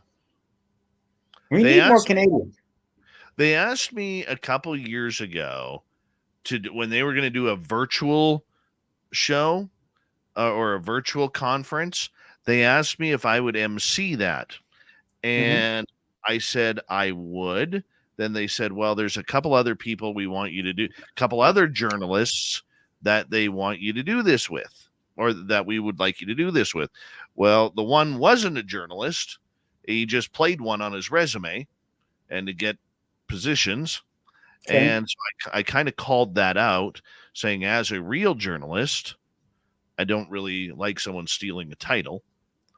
And so everything, they were great with that, and everything was kind of moving forward with me doing this. And come the week of, never heard from him, and I haven't heard back from him since. Yeah, it's a messy field, stressful, difficult, underfunded. But I have a lot of friends in Canada, and I love it. Been up there. I'd like to come back. Give some presentations. Victor Vigiani and so many others. When disclosure takes place, Canada will be unleashed. Canada, I believe, has been involved in the ET issue with us because it offers some benefits, but it's carefully controlled. Nobody really much knows about it. It's not a big deal. I'm not criticizing. I'm just saying that Canadians are going to be as excited as everybody else. And so you and some of the others, Darcy Weir and Victor and others, can just basically just take it over. You want to be the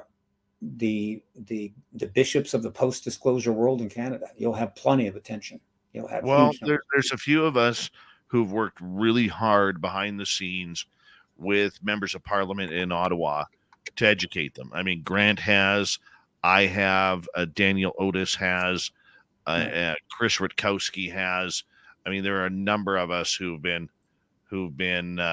right there pushing for it behind the scenes, and I am convinced that up here we need a change in government and leadership in order to bring that out. The only party on our system that isn't talking about it or isn't involved in the conversation is the governing party of Justin Trudeau's Liberals. And we know, I broke the story that Trudeau had been read in 2019 and again in 2021. And I'm sure he was. Yeah. And I would say this though, I kind of feel whoever the government was in Canada, they were going to go along with the truth embargo, just because of the relationship that Canada has with the United States. There's just no upside for them to try to shove their way out in front and get in the front line of the camera. The big difference up here, Steve, what's happening is they're coming at it from a more scientific realm than a defense realm. And when the fear factor that has been promoted over the last couple of years was brought to their attention, they had no real interest in it. And when certain people like Chris Mellon found out that they had no interest in playing the fear-mongering game and they wanted more of a scientific game, they walked away from the table. That's fine. I totally agree with that, them doing that. But I would like to suggest that I'm watching this closely and I'm not seeing fear-mongering. What you're seeing is the way to move this thing forward expeditiously and get the cooperation of all the players you needed a fundamental basis for it that was politically safe, and that is national security. Absolutely. And so this, because national security is the fundamental rationale, doesn't mean that these people are looking to start the next war with the ETs. But because of our past behaviors, there are plenty of people out there that the moment you say national security, that's it, right? And so the whole thing is this more war. It's not. And I kind of know where a lot of these people are. They're not that Right. way. They need to hold on right there. Yeah. You need to hold on right there.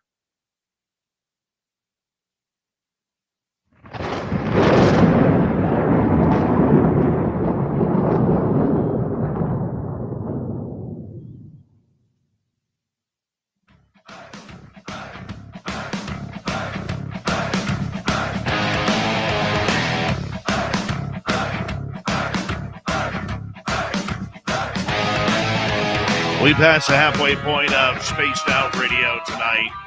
My name is Dave Scott. Very much appreciate earning your listening ears wherever you are on this beautiful planet we call Earth.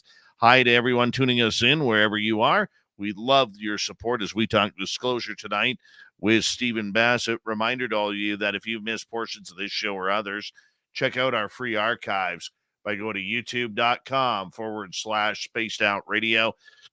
Do old Davey the favor, hit that subscribe button. Our website is spacedoutradio.com. We have a plethora of features for you. Rock out to Bumblefoot, read the Newswire, check out our swag. Follow us on Twitter at Spaced Out Radio, Instagram at Spaced Out Radio Show. Final time tonight, Stephen Bassett from the Paradigm Research Group. We're going to get into some audience questions now about disclosure. So let's get right to it, Stephen. Thank you so much for being here. We may not get through all the questions. We will do our best. All right, Paramarv is asking, the public hearings in Congress have been disappointing as they continue to focus on anomalies craft. When are they going to get around to talking about who is piloting the craft, Steve? Yeah, as I said before, there haven't been hearings. These were briefings. These were procedural. We passed some legislation. We ask you to set up something. Come on in, tell us how you're going. All right. Naturally, the public, which has been waiting decades for the goods, are going, well, they're bringing the goods, right? No, this is procedural. Most briefings that take place in Congress are unbelievably boring. This was a little more interesting. So these aren't the hearings. They're going to get around to talking about the piloting of the craft when the hearings take place. The witnesses will be talking about that under oath. They will be asked any question that the members want to ask, and they will tell the truth, or they will ask to go into private session. But there's plenty that they can say in public session, which will set quite a few people's hair on fire. So have no fear. Wait for the hearings, wait for the first chairman of a committee to announce they're going to happen, and then start stocking up on snacks and champagne. All right, let's go to Thomas. Do you expect any truth from NASA in their hearings? They're going to be truthful about what's happened in the little project they set up, which, by the way, was unprecedented, right? And that's fine. Mostly they're going to be showing the flag. We're part of this. We're doing our thing. Be kind to us. But then they're holding a 2-hour question Q&A, right? And so they're going to be asked some tough questions. And I know it's going to be on NASA TV. People Google it. You should be able to watch it. And I think NASA TV is online. I will definitely be watching this. I'm going to try. The questions is going to be a perfect example of what I was saying.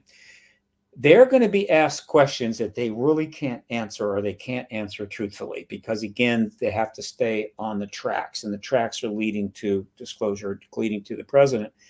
And it's going to be interesting to see how they handle those. It's going to be tough. You're going to hear a lot of, well, we're not dealing with that, or that's not an area we're looking at, or that is not something we can discuss public. I don't know. You might see the odd outright lie where they say, we don't know.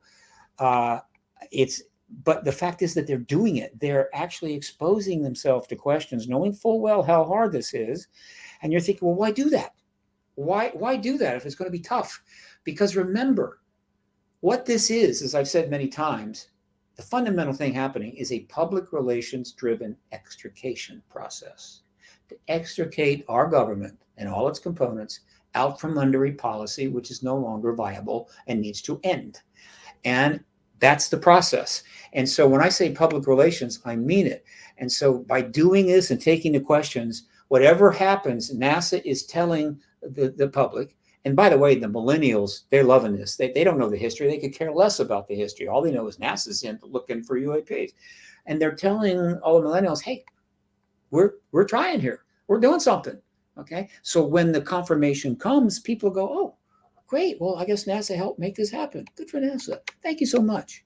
It's public relations. And people say, does that matter? Hey, let me tell you, talk to some actor or some major figure in government or whatever that has a colossal calamity where they really screw up, and then watch how a really good public relations company or team or person can resurrect them. Public relations is a major part of American society, and the government right now is involved in some real serious public relations. All right, let's continue on. Let's go to super crazy. Will disclosure open the door to tons of lawsuits against the government? Some. There are clearly some lawsuits that will probably be filed. There are certainly some basis for remuneration. Damages were done. I'm going to say publicly, look, let's keep it to a minimum. But I'm also going to suggest to the government, don't wait to be sued. Where there's some obvious areas where you maybe could take some action to smooth the waters, do it. Don't play the, okay, until you sue us, screw you. No. So I'll be kind of trying to play both sides a little bit and just say, look, guys, the biggest event in human history has just taken place. Unless you really need to get into a courtroom, right? Don't. There's bigger things to deal with. Michael is wondering, do you think disclosure is going to be frightening or enlightening? It's going to be enlightening. As far as the 8 billion people on the planet, it's going to be enlightening for 98-9%, but there'll be about 1% or so that are going to go, oh boy, and they're going to be unnerved and they're going to be bothered. I get it. Nothing unusual about that. There's something happens every day in this world that frightens me every day. Going, what is it today, right? Is it the new respiratory virus? Is it the new China variant on COVID that's going to affect, I think, 1 billion? It's always something. So yeah, but overall, people are going to be celebrating, and they're going to be launching on a self-education on this issue, and books are going to be sold, movies are going to be made, and I hope to be part of all that. All right, let's move on here, and let's go to Cat Chaser. What if disclosure causes anarchy? Nuclear war will cause anarchy. Disclosure is going to prevent anarchy. Okay, let's move on here. Let's go to Keith. We have plenty of hard evidence that NHI exists and has interacted with humans. How do you address the cognitive dissonance, which is a real problem, not the lack of evidence? Of course, the cognitive dissonance has been there all along, from the day that they reversed the press release out of Roswell. And we've been in that cognizant dissonant state for 76 years. I mean, there's a reason that everybody in this country is taking antacids and drugs and whatever else they keep saying, or sleep. But in addition to the cognizant dissonance of the ET reality, we've got the nuclear proliferation, nuclear arms race deal, which, let's face it, who came up with that? We've lived our whole life. Unless you're older than 76, you've lived your entire life under the possibility that everything goes tomorrow. Forget the kids' future, forget the grandkids, forget everything, right? It's going to be Walking Dead time. You're going to be walking around. Everything is radioactive. People are being dragged out of bunkers. The wealthy are being hung up in trees, whatever.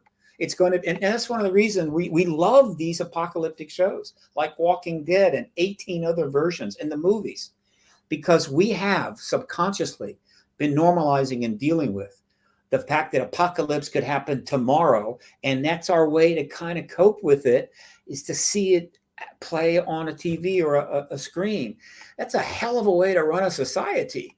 right? I think Walking Dead is in its 250, 60, 70 shows where you got, this wasteland and people are walking around and constantly sticking knives into former people's heads. And that's one of the most popular shows. That's a product of the Cold War and the nuclear arms race.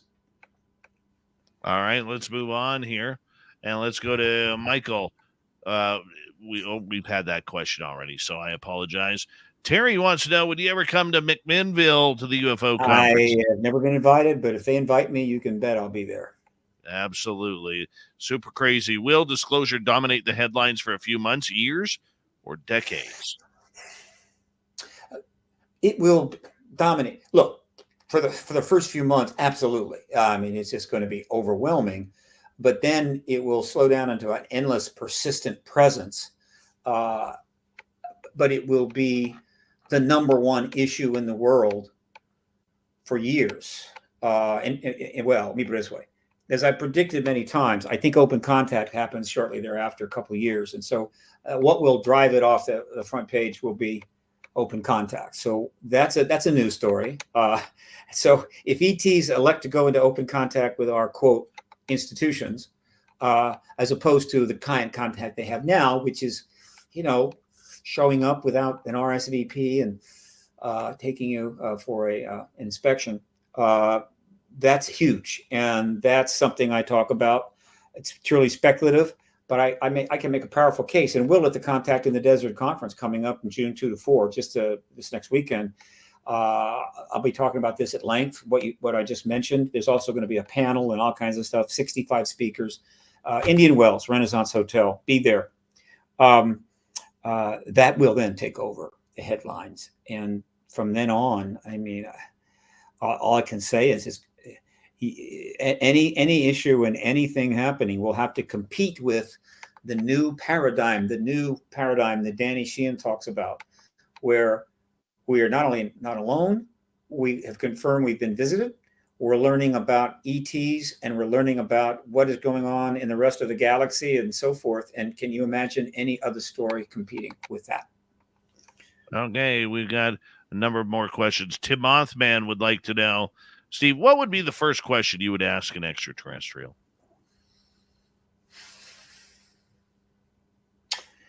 Boy, there's so many. I think as a political activist, I think I would ask them, why did you turn the nukes off? What was the basis for that? Is it what I think it is? I mean, I have my own view of that. I have an own view. Why did you turn off the nukes? That is the number one exopolitical question that has to be answered and is key to, I think, what's going to happen next. And so there's that one. I know I wouldn't ask this, but there are a lot of people as contactees and abductees that they have an opportunity to, in other words, they can speak, or they're not completely tied up, and they'll ask them if they believe in God. They'll have that one shot at a question, right? Because they happen to be sort of freed up, and they can actually say something. And the thing is, do you believe in God? And the interesting thing about that is the ETs always say yes.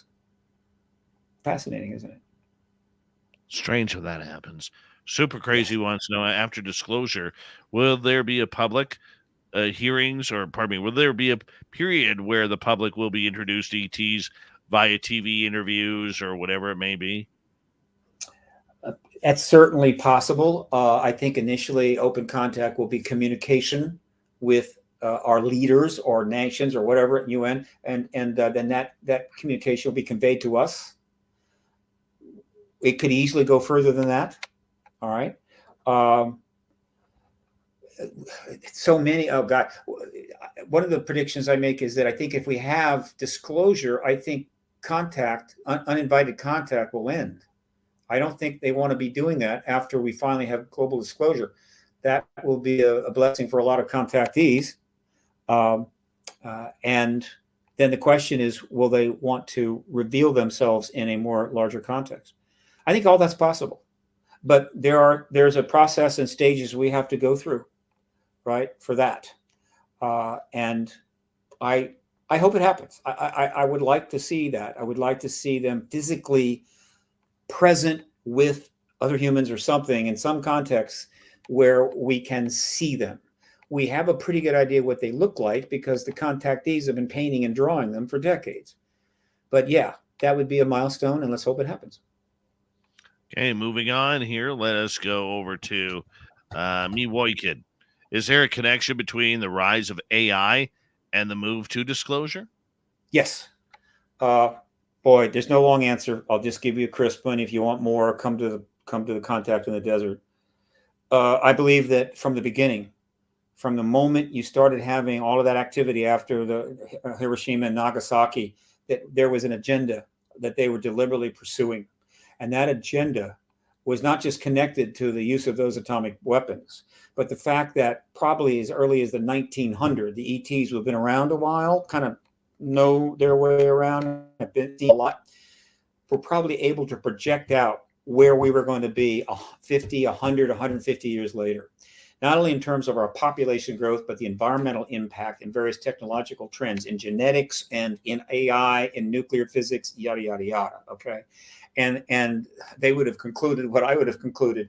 You people are in a world of trouble, right? You're headed for the cliff. We know it. You're starting to suspect it. And so they, at that point, needed to intervene. I don't think it was just the nuclear question. We are up to our ears in so many things that we cannot handle. We are talking about the Peter principle. We're Peter principled out in about 10 different areas. And so the optimists, the ultra optimists are thinking, it's okay. It's okay. We'll fix the Pacific garbage patch. We'll house and clothe everybody. We'll get rid of the nuclear weapons. And no, we're not going to do any of that. We're not going anywhere in those areas. All we do is a little antidote. Somebody does something kind of cool and they raise the antidote and say, see what's going on? And people go, oh, okay, it's under control. No, it's not. It's an antidote. All of the major problems in this world, we haven't a clue. We should have a secretary, cabinet level secretary of ethics, scientific and technology ethics. Should have had it years ago. All right. So that the president is being constantly imbibed of the moral and ethical implications of technology and science. We should have a secretary of peace. People say, are you crazy? Why would you have a secretary of peace? We don't have those things. We have the emotional and moral IQ of a 16-year-old trying to do what a full-grown adult could barely do. And so the ETs, I believe, this is one of the reasons why they have helped to drive disclosure and will be in open contact afterwards, because we are over our head and we need their help. It's the Deus ex machina story, but they're not gods in the machine. They're just ETs with better tech. And AI is exactly one of those things. We are heading in AI like the coyote is running off the cliff, and we're just going to be hanging in the air for a while and then boom, we're going to be going down 10,000 feet. We are absolutely not ethically, morally, and intellectually ready as an 8 billion populated planet already in deep trouble to deal with what AI is about to deliver up to us. And it will. There is no way it's not going to. So the question is, help. Who can help us? Well, I have a suspicion who that is. All right, let's move on here. Let's go to Benny Guns.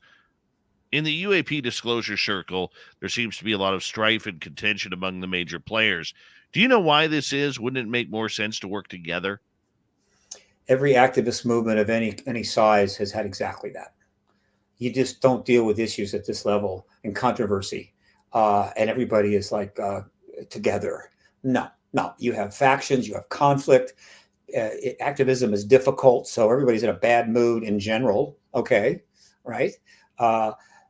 So mostly we're expecting from the people in this field more than we should.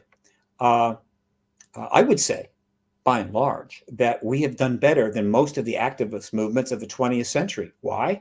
Because the disclosure activist movement, which is now going on in various forms for 76 years, so it really started picking up speed around 1990. As far as I know, there has never been a single act of violence.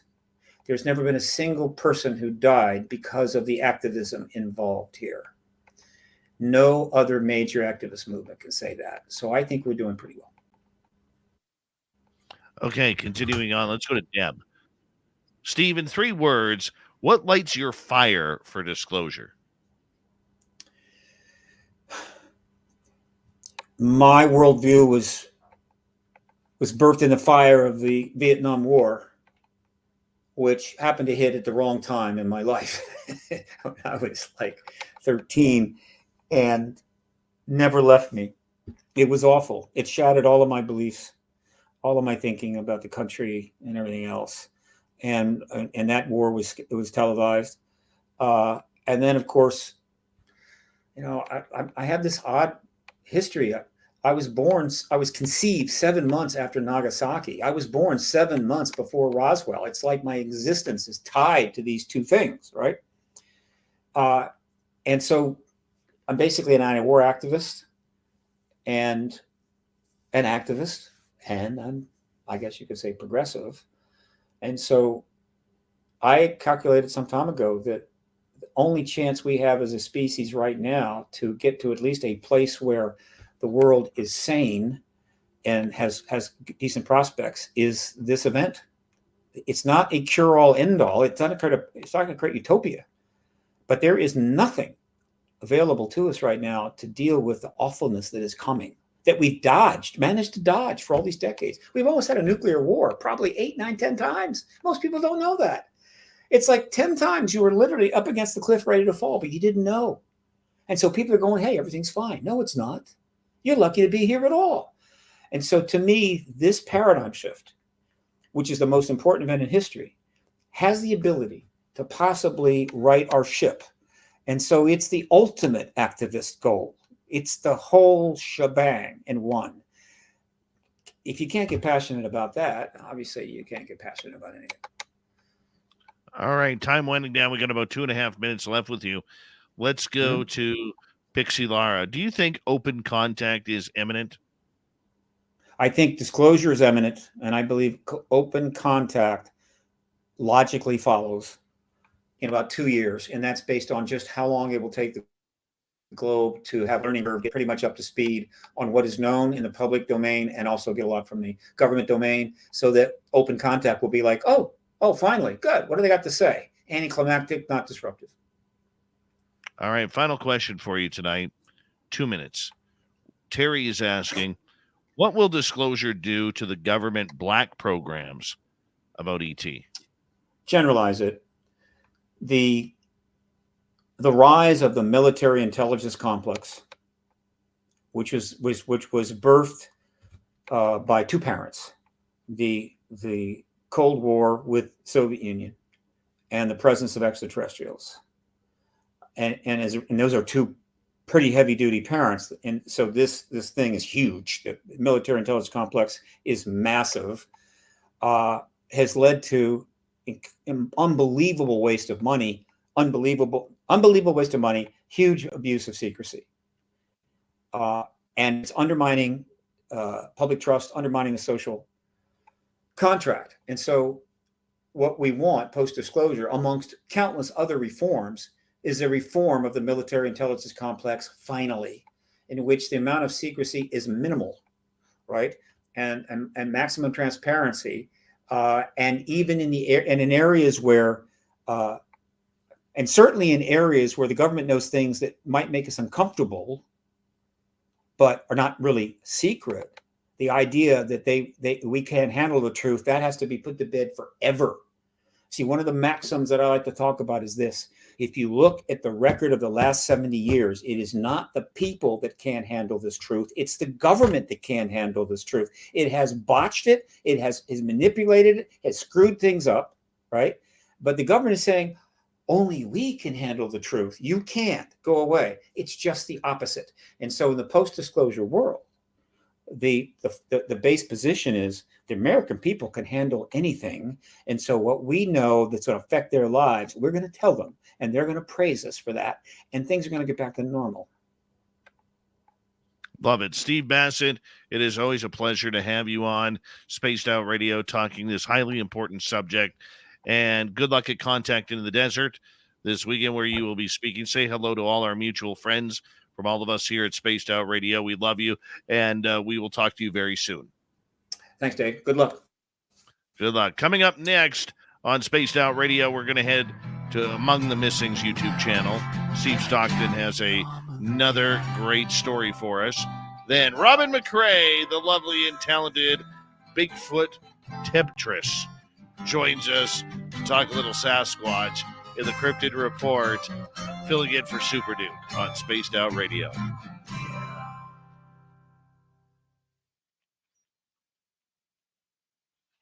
Good times, people.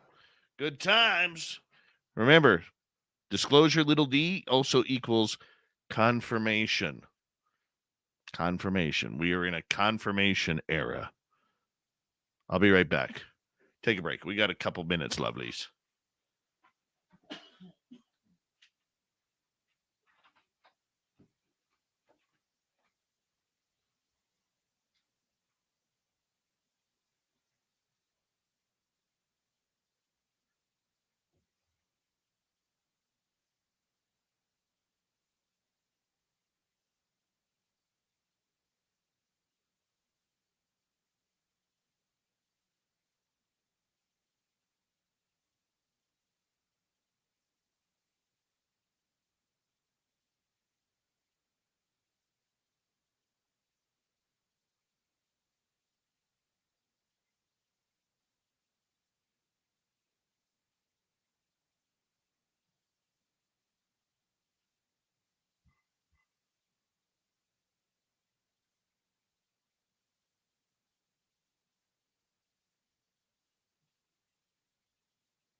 right.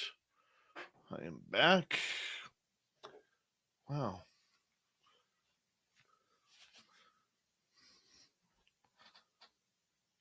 Anything move? No? That's okay. That's okay.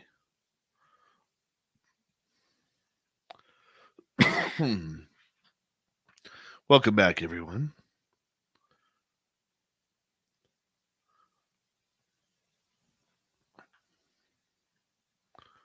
It's been a good night so far.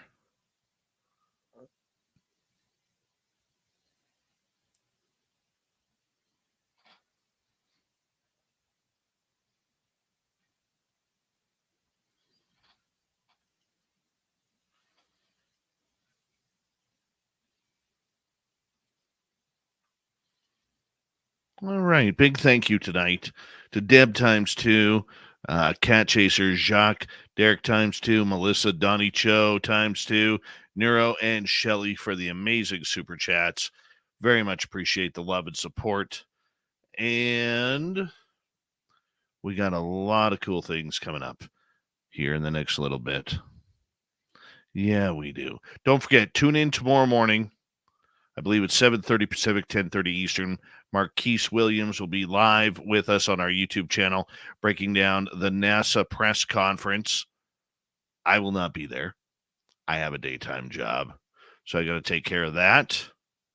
And thank you, Maggie, for letting me know I am alive and well tomorrow. Thank you, Maggie. I appreciate that. And yeah, here we go with the third hour.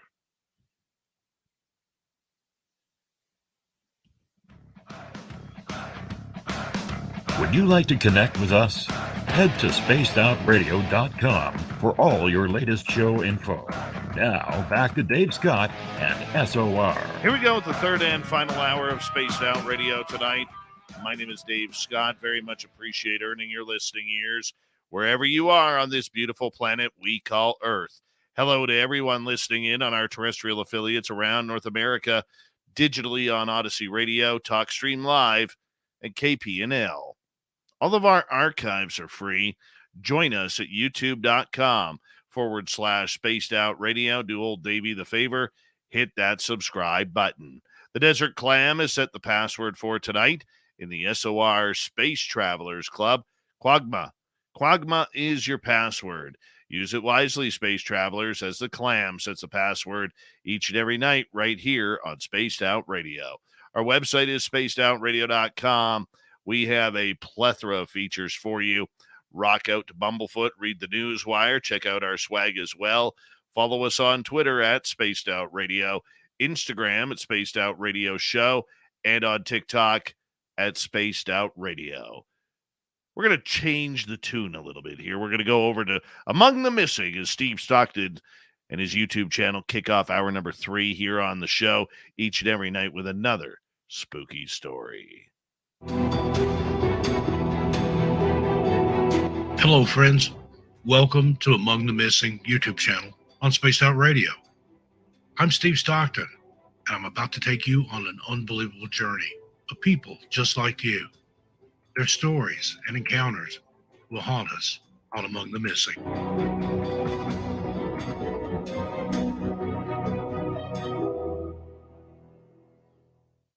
Hello, my wandering wanderers. Steve Stockton here with you, ATM on SOR. Tonight we bring you another true account from the pen of Barton Nunley. Disappearing Act. This event occurred one crisp autumn afternoon in 1991 in Reed, Kentucky. My best friend Dave and I had decided that we wanted to go fishing on the Green River out behind the old Booth farm. So we loaded up the gear and the girls and headed out to do just that. After arriving, rather than walking the women through the woods, we took the more circuitous route along the edge of the fields. We finally made our way through the stretch of thin forest that ran alongside the river and settled down with our fishing poles and bait on the riverbank. After about a half an hour with no bites, I became restless and moved my line a bit further upriver on the other side of Dave. We were still all within 20 feet of each other. Me, then Dave, then the two girls who were sitting next to each other. The fish seemed in no hurry to bite, so we started talking idly about the place. I gave everyone a brief rundown of the local history, and there was a lot of history there. We lived on the Booth's farm in 1971, but had fled one night after my mother saw a glowing red flying saucer come down from the sky and land out behind one of the old barns on the property. I also told them about the history of Bigfoot sightings there, and the 2 times that my brothers and myself, while artifact hunting in the adjacent field, had found abandoned tents in this very spot where we were all fishing. Another 30 minutes went by with no activity, and it began to seem like it wasn't going to be such a good day for fishing after all. Everyone was getting somewhat bored, and my prankster nature finally got the better of me. I decided that it would be funny if I were to throw dirt clods at the girls and pull it off without them seeing me. I looked down at the ground beside me, and there lay plenty of ammunition, sure enough. I made certain no one was looking at me, then picked up a nice-sized clump, a soft one that would crumble on impact, hurled the missile in their direction, giving it plenty of arch to allow me enough time to get turned back around and be just fishing before it hit the ground. I made sure to aim away from them a little, so as not to hit anyone, and the dirt clod landed about 3 feet behind them. When they turned around and asked who threw it, I had no idea, of course, what they were even talking about. In fact, I was sure they must be mistaken. We were out in the middle of nowhere, and there was nobody else for miles. I was perfectly innocent of throwing anything at anyone, and even, perhaps, a little indignant at being implicated in such tomfoolery while involved in such a serious endeavor as trying to catch catfish. Actors have received Oscars for performances half as convincing as mine was that day. I gave them a few minutes to get calmed down, then, after making sure they weren't looking, lobbed another one at them. It landed in the same spot and had much the same effect as the first one. Accusations, denial, protestations of innocence, followed by incredulity and bewilderment. After a few minutes, I decided to let them have one more, and this time let them catch me in the act, and thus ease any nervousness on their part, which my highly accurate throwing skills and masterful acting abilities might have caused. Once again, I repeated the toss and stayed turned in their direction, this time smiling. When the dirt clod hit behind them, they looked up and saw me grinning, and knew instantly that I was the guilty one all along. And then something strange happened. As I was sitting there with a smile on my face, taking my well-deserved cussing from the girls, another dirt clod, a slightly bigger one, came flying down from the riverbank behind us and landed in the same spot in which my own had landed. Then, all at once, the smiles immediately departed from everyone's faces, including my own. From my peripheral vision, I'd clearly observed the object's trajectory and glanced back, but saw nothing, as the riverbank sloped up for around 12 feet behind and above us. 100 implications ran through my mind at once, and I acted immediately.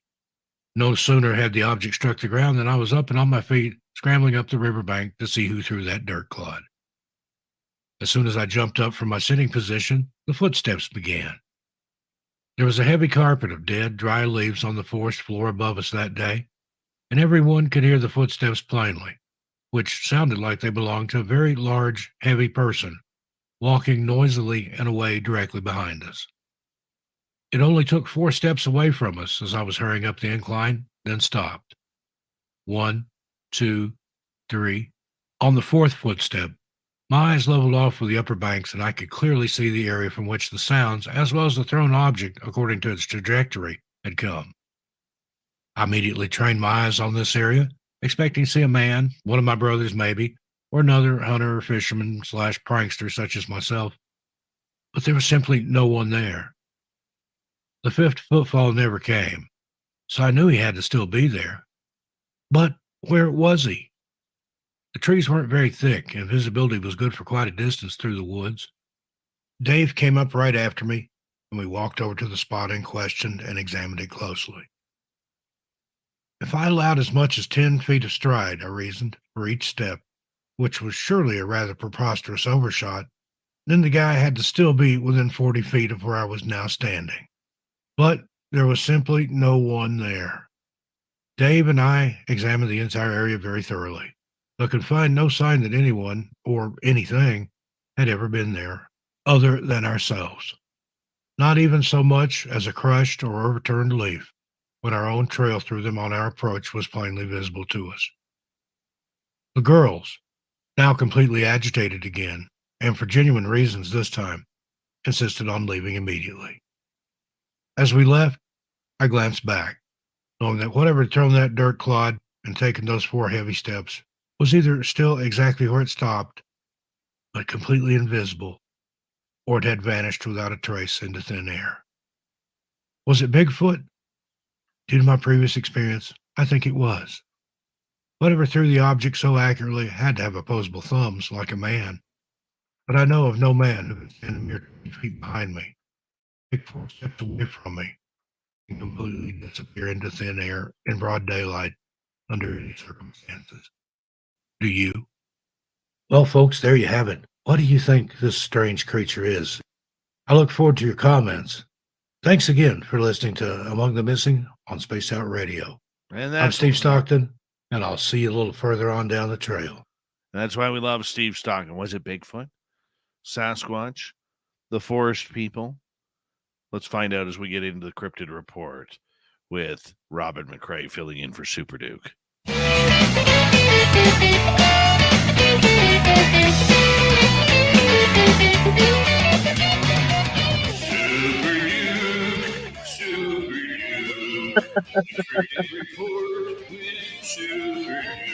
Robin McCrae filling in for a very, very active Super Duke right now, who is mining the mountains of Montana for Sasquatch.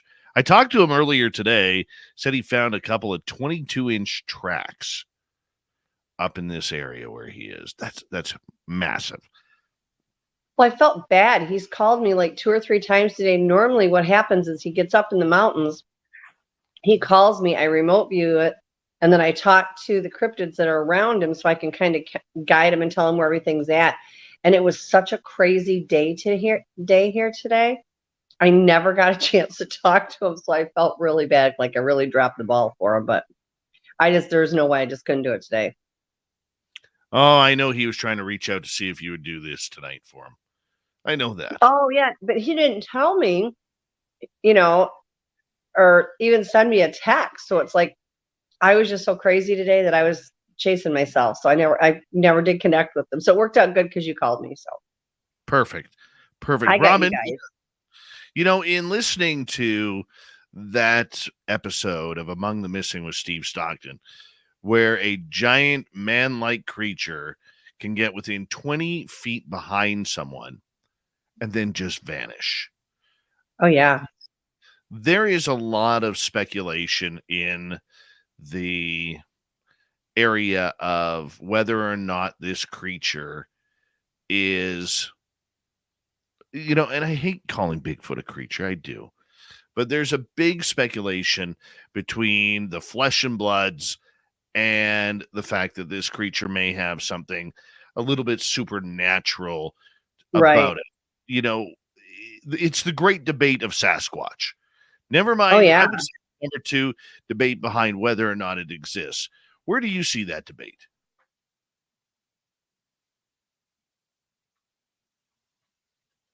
But they are better than anybody else will. And so did I? If it's too bad, I'm going to switch over to my phone and use we're getting really bad storms here. Again, that's all we've had for weeks now. But anyway, I go right to them for my information. I figure they know what they are better than anybody else does. And you're right, you have your 2 camps. You have your flesh and blood, and then you have the ones that have a little bit of paranormal.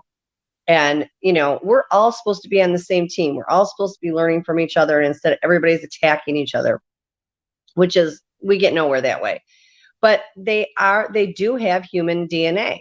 On that mitochondrial side, as hard as it is to wrap our heads around it, they actually do. The mother's side, that mitochondrial side, is human. But then you have to deal with what's on the dad's side. And according to the Sasquatch themselves, on that side, they tell me it's star people. I have to believe them. I think they should know what they are. But then with that comes the paranormal abilities that they have. I was like everybody else at one time. You know, I'm an animal lover by nature. They're running around in the woods and they're covered with hair. So as a kid, that's what I thought. And I got a really big awakening when they started talking and when I watched them do various things. I got an even bigger awakening when I started watching some of these paranormal abilities. And you know, you can think that you're ready for it when it's going to happen, and it will surprise you more than you ever dreamt. So what's happening now is people, as they're interacting with them and they get to a certain stage of interaction, it automatically goes to that paranormal side. You know, you may think for years that they're just an animal and you're going out and you're finding hair samples and footprints, and that's fine. There's nothing wrong with that. But you are going to get to a point when they feel, not us, when they feel that your mind is open enough, they are going to get to a point where you're going to see it all. And it's mind-boggling. Now, you do have different kinds of clans. Like, they have laws. They have their own culture. But each clan will have individual laws as well. In some of those clans, they have, like, we have Amish people that don't believe in the electricity and modern conveniences. They have clans that will all telepathically mind speak, but they also are old school where they don't use a lot of that woo and the paranormal abilities. So if it's not allowed in that clan, if it's not taught to those children, they don't know about it. And that's been proven time and time again when people have interacted and encountered some of the kids that come from those clans that don't know that they can do a lot of these paranormal abilities. And then when they get older and they get with another clan and that other clan lets them know, hey, guess what you can do? Then all of a sudden it happens. But this also ties in, and I'll just touch on this briefly, your guest that you had on today. Unfortunately, I got on late on the show, so I didn't get to see everything. I'll go back later and watch it. He was talking at the end about the fact that it's not us that can't handle the truth, it's the government. I have never heard a better statement in my life.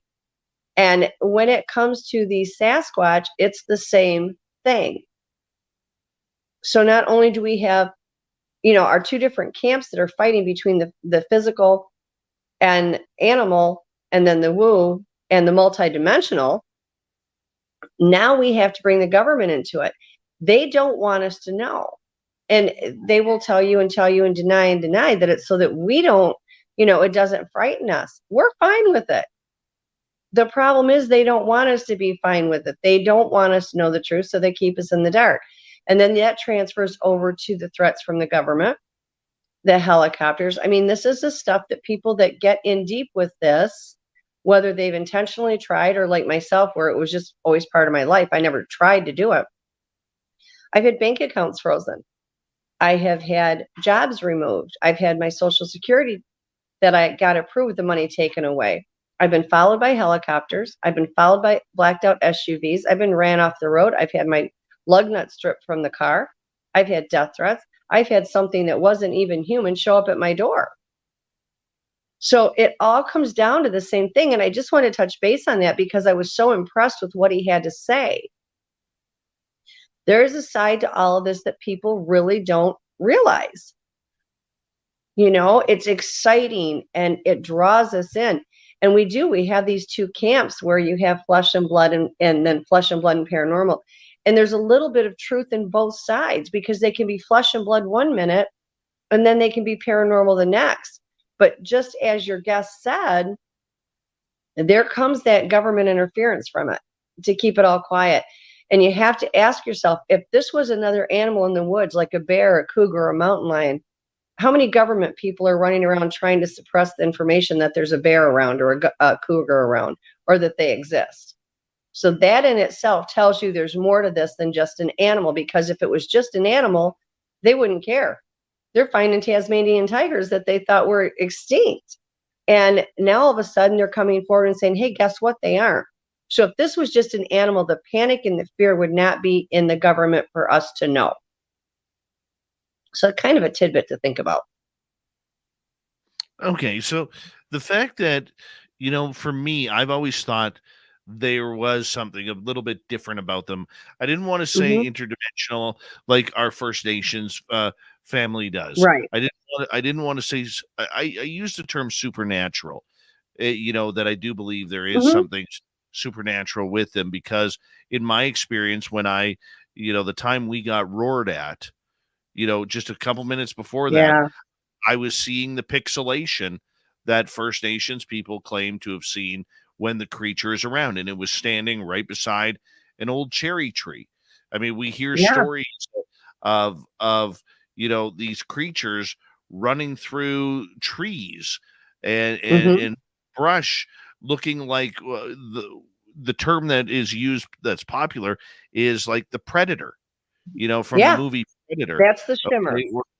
Okay, the shimmering man, and how he can climb trees, and he can climb rocks up and make things happen without even being seen. I mean, this sounds right out of science fiction, but yet people are having these experiences. I mean, I believe it was Jan Maccabee, Bruce Maccabee's wife, the famed UFO scientist's wife, who went hunting just before she goes, "Oh, I'm going to go in the back and go hunting," just before friends were coming over for dinner and drinks that evening.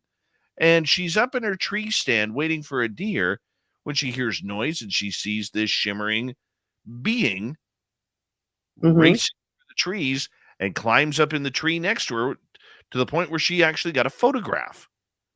Yeah, it's incredible. It's absolutely incredible. And I believe it 110%. Okay. So do they have that natural ability, or Yes. is it all cryptids that have that ability? Well, they are a cryptid.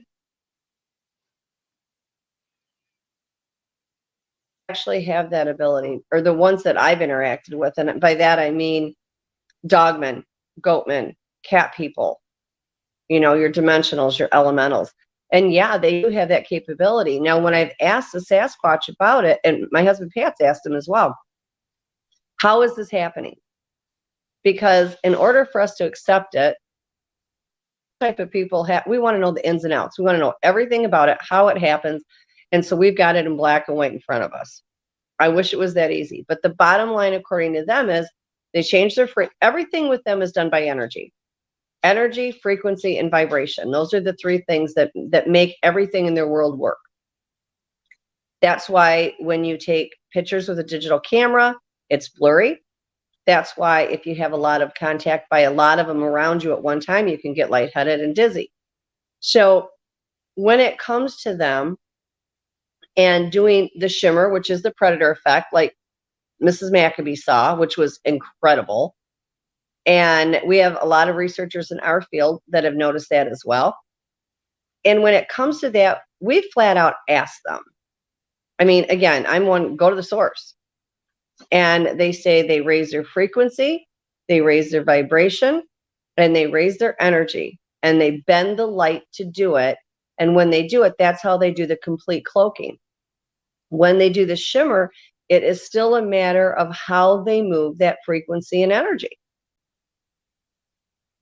That's why they can do it. We can't. We don't have the intense frequency and energy that they do. And that's how they're doing it. But they absolutely do. There are literally hundreds of thousands of people that have actually seen this and encountered it.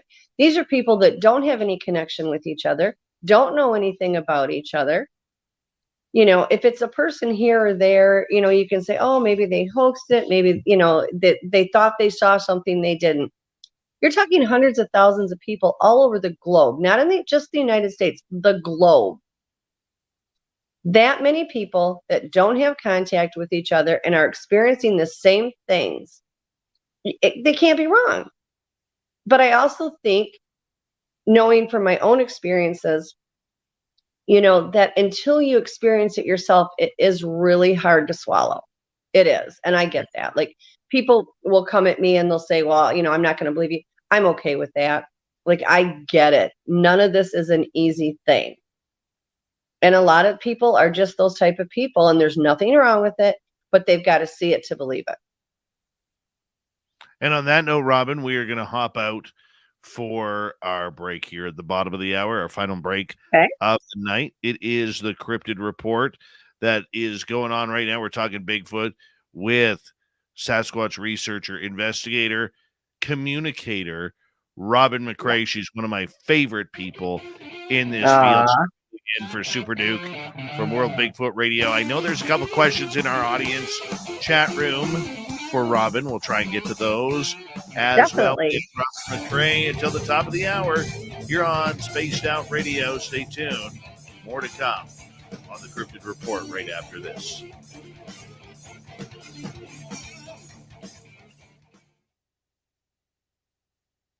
All right, we are clear. So good to see you. Very good to see you too. I love your t-shirt. Thank you. Your t-shirt is fabulous. Yes, it was our good time in Las Vegas. Hard to believe it was already like 10 days ago. I wish I could have come. If I could have pulled it off this year, I would have come just to bug you guys. Everybody looked like they were having so much fun. It was a lot of fun. And we are doing it again next year. We know it's going to be in Reno. We don't know the dates yet. We're hoping for May. Probably the 16th through 19th or something like that. And from there, we are going to have a great time. And we're going to do a few different changes this year, because every year you learn a little bit more. Oh yeah, totally. Yeah, so we're going to do a couple more changes that we didn't get to this year, or that we learned from this year. We're going to have more scheduled time for our special guests on the air. Hopefully we'll actually get on air this time at the time that we say we will be. I watched you. I watched Jessica, and I'm sorry, I don't remember the other guy's name. And I watched them and kind of lived vicariously through them, and they were having a blast. Saw a lot of pictures of everybody. It looked fantastic. I mean, it looks like everybody was just thrilled, like totally a success. Right. And so I look forward to the event next year. I'm hoping Reno will be a little bit cheaper than Las Vegas. And, we want to get more cryptid people and paranormal people there next year. Well, I would love to come. You'll have to let me know the dates. Yeah, we're going to do a UFO Skywatch. We're in Reno because it's close to a number of very haunted places that are more open to it in Las Vegas. We're going to do a paranormal investigation and tour. So we're going to be doing that. We're going to be, there's a few other things that we have planned for the audience and our special guests. Like one of the things that we forgot about this year was previous year, we had done a special dinner just for the guests after, like the special guests afterwards. We didn't do that this year. We do that at the Nebraska conference every year, and it's like one of the biggest things. You wouldn't think something as simple as a dinner would be a big deal. And we've gotten this reputation about it. We have this place, it's called Kitty's. And it's just this, it looks like this off-the-wall place that you would go in, and they have the best prime rib you've ever had. Like, the meals there are literally to die for. And we take all of our speakers there every year. And it's like this past year, because the cost of everything had gone up so high, we were like, are we going to do this or not? And we just kind of, Harriet and I looked at each other and said, we have to. I mean, that's counted on. People expect it.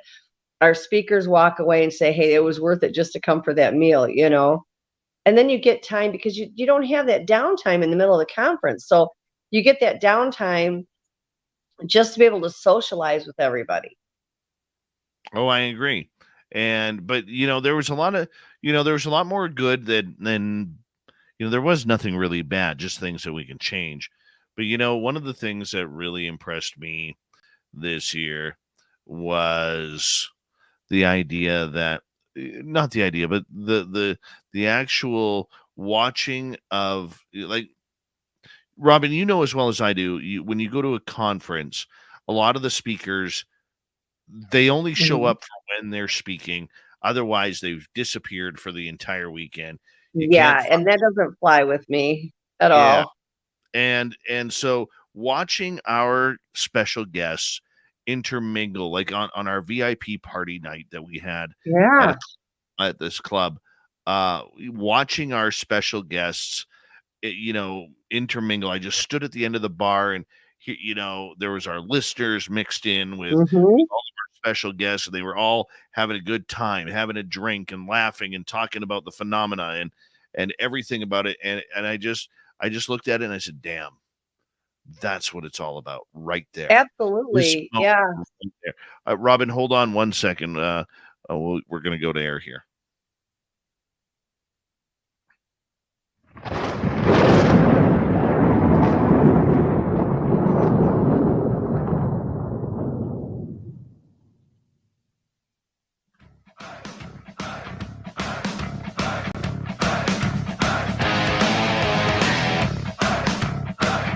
We rounded third. We're heading for home tonight on Spaced Out Radio.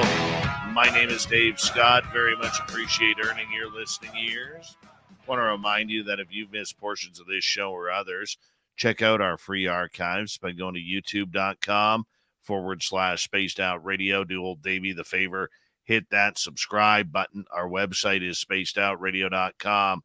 We have a plethora of features for you. Rock out to Bumblefoot, read the news wire, check out our swag. Follow us on Twitter at Spaced Out Radio, Instagram at Spaced Out Radio Show, and on TikTok at Spaced Out Radio. We continue on with the Crypted Report. Robin McRae is with us tonight. We were talking about Bigfoot, interdimensional, flesh and blood, mixture of both. Well, does he bring flowers when he steals your pie on the counter of the windowsill? I don't know. Robin, welcome back. Hi, great to be here. Mm-hmm. One of the funniest Sasquatch stories I ever heard happened on a power line project here in British Columbia, where a gentleman was eating lunch in his vehicle, and he felt something bump the back of his vehicle. And he looked in the mirror, and all he saw was darkness. And he was like, well, that's kind of weird, thinking there was a bear around or something. Next thing he knows, he looks out his driver's side window mirror, and it's all black there. And he watches this giant hand reach through the open window, grab his sandwich, and start walking down the gravel road. This Bigfoot is eating his sandwich. That doesn't surprise me. It doesn't. We had Igor Borstev normally comes to my house when he's in the States, and he'll stay anywhere from 2 to 4 months, depending on his visa length. And I might have talked about this on this show. I know I have in other shows. He was there. It was during the summer. There was himself, me, and we had 2 other researchers with us.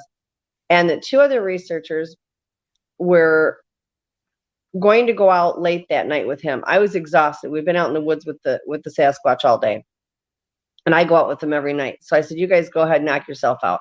So I went in and went to bed. Well, we had been noticing that they would send raccoons in every night to check out what we called the feeding station, where we had put food out, and the raccoons wouldn't eat the food, but then they would go back and they'd get on the tree and they would holler in the direction that the forest people would come, and then they would leave, and then the forest people would come in and get food. So Igor decided he was going to film this. So he goes and he takes his tripod with his camera, and anybody that knows Igor Borstev knows he goes nowhere without a camera around his neck or his tripod. He places it out in the middle of the yard, and he's adjusting it onto where the raccoons will come in. And the other 2 researchers that were there are standing up against the house in the shadow, so you can't really see them at all. But you can see him in the moonlight because he's out there in the middle of the yard setting this up. He doesn't know it, but a very large Sasquatch comes up behind him. He has no clue it's there. And it's imitating every move he makes. The other 2 researchers are standing up against the house, and they're trying to get his attention, but they are afraid to yell because they don't know what, the Sasquatch will do to him. And Igor squatted down and he's looking like this and he's looking like this and adjusting the camera. And the Sasquatch is imitating him. Every move he made, the Sasquatch would do it too. And the guys are standing up against the house trying not to laugh really hard and then trying to get hold of him going, turn around, look. And Igor can't hear him at all. And this thing is just completely imitating everything he did.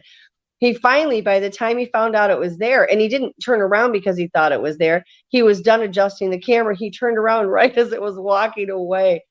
And I thought that was the most hysterical thing. And these guys were just cracking up because he imitated Igor perfectly. So then, like 3 days later, he said, I'm finally going to get a good picture. He says, I'm going to borrow your truck. I'm going to go out. I'm going to spend the night in the truck, and I'm going to watch this feeding station. He put a jar with the chicken laid in it, and he tightened the lid on it so they would have to unscrew the top to get to the chicken leg. Put it out there, sat out in the truck, and I'm like, you just knock yourself out. I went out with where they were at about 2 a.m. I was tired. I went back in the house. He sat out there all night long. They never came in for the food.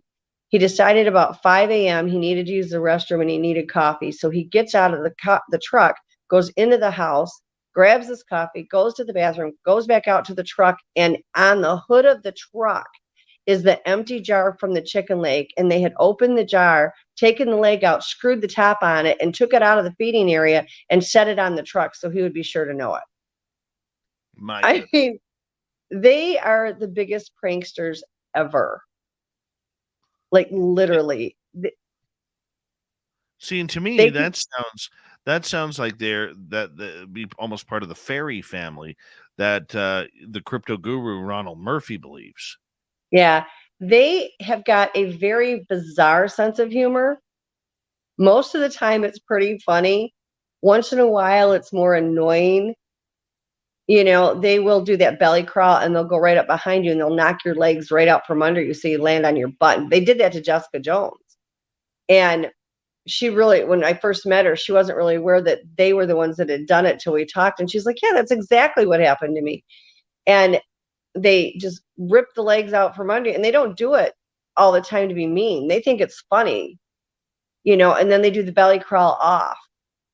I don't think we think it's as funny as they do, but they have done so many pranks with Pat and I and just bizarre things like leave things places and you can't find it. They took his keys one day and we looked for 2 or 3 days and I'm like, he has got to have these car keys to go to work. And I got mad. I said, somebody's hairy butted better bring these keys back. And I want them back now.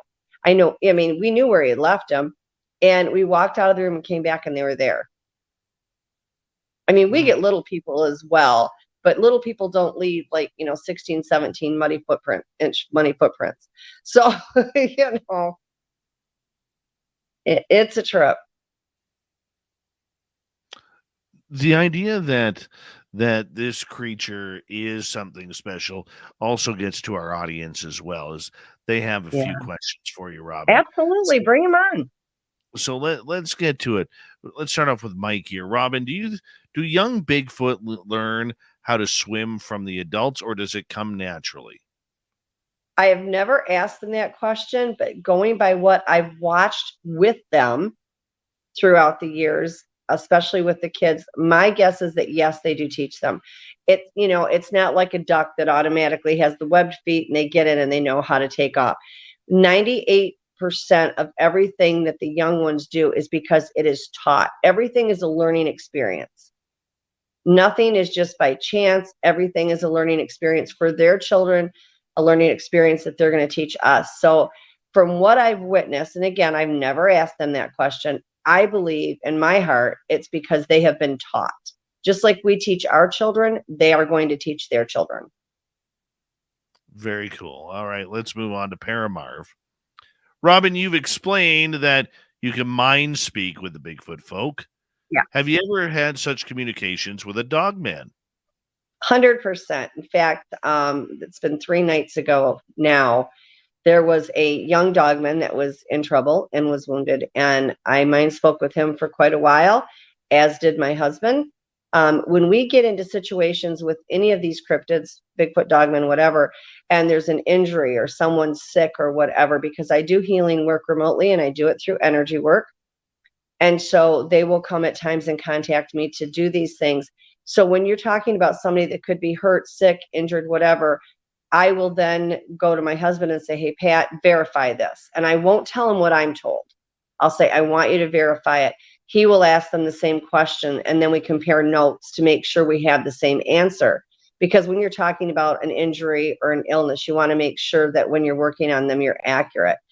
And it was like 3 days ago, and there was a younger dogman that had a broken leg. And I mind spoke with him, my husband did. And also, I have a very good friend that if I want a third person to verify, she's tremendous at it. So I contacted her and she did as well. Okay. So, the fact that you have communication, what is the difference between communicating with a dogman and communicating with a Sasquatch? Not a whole lot. They have a different energy feel. Their energy signature is different. But as far as mind speaking with them, they have no problem doing it. I think that, there are a few of the dogmen that have a funny sense of humor. They're more stoic. They're more serious. We have had a few that, have been pranksters and funny, but primarily I think they're just a little bit more stoic per se than a regular Sasquatch would be. All right, let's continue on here. 714 is asking question for Robin. With your abilities, can you help a few of us that weird things have happened in Vegas to us? Dave, save for the last, please. We have time right now. Can you? I can try. I don't make promises, but I will try. All right. Well, we'll have to get that in there for afterwards. Joe is wondering, Robin, do you think he had a shimmer being at his place? Oh, yeah, definitely. I love Joe. Joe is just the nicest guy. He's got a nice little group over there. They're kind of shy at times. They're not like up in your face, but absolutely. Do I think he's had the shimmer being done at his place? 100%.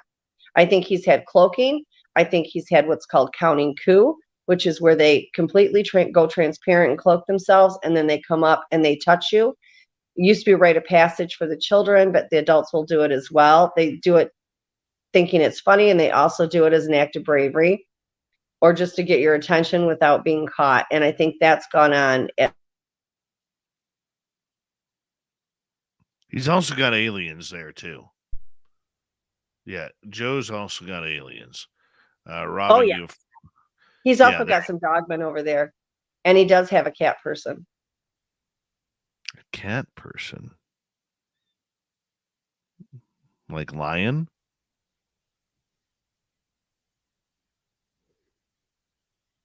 Oh, Robin, you've frozen up here. Oh, how's that? Is that any better? Yes. Can you hear me now?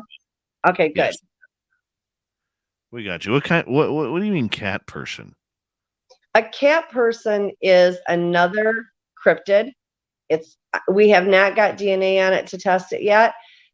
I will literally be so surprised if it does not come back feline, human, and unknown on the father's side, which would be a star person. And when you get these cryptids, what I personally have noticed, in my only my opinion, you see a lot of the variations in the looks, and it has to do with what they're crossing them with. So like a dog man, it depends on what kind of dog they used. Did they use a wolf? Did they use a pug? Did they use a German Shepherd?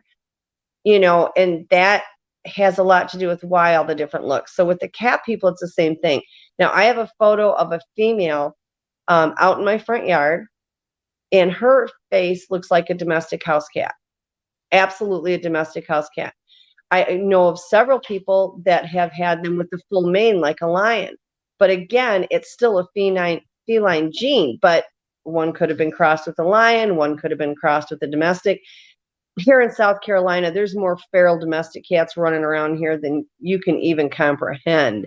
So, here's this one here that has the domestic face. Okay. So let's get to another question here. This one comes from Deb. Have you ever seen an attractive Bigfoot? I love this question. I do. This is awesome. I have had one. Well, I've had several around me, and I've seen several of them my whole life. Some of them actually, to me, their eyes are just incredible. I had one that came up to me in my front yard and spoke with me. He actually, he tranced me. He put his hand on my arm, not roughly by any means. He was very gentle. And I was able to look in his eyes, and they were the most gorgeous eyes I've ever seen in my life. And I don't mean that for anybody out there getting all worked up about it. I don't mean that as like a sexually attractive way. So just knock that off the table. But they were absolutely beautiful. They were mesmerizing. It's like you could look in them forever. And a lot of them are attractive. I mean, no, we're not a Sasquatch, so they're not, it's not like, oh, look, I'd like to date him. No, not at all. But you can appreciate the beauty in them. And some are gorgeous. Absolutely. There was a female that brought her baby to me in Michigan, and she was stunningly beautiful. I mean, she really was. Her hair it was so shiny. It was a copper colored. She looked like Cousin It. She had so much hair. But it was like there was not one knot in all of that long hair. She was so well groomed. She was just gorgeous. So yeah, I mean, not attractive, like I said, in a sexual sense, but actually to appreciate the beauty of what they actually look like. Yes. I can see that. I can see that.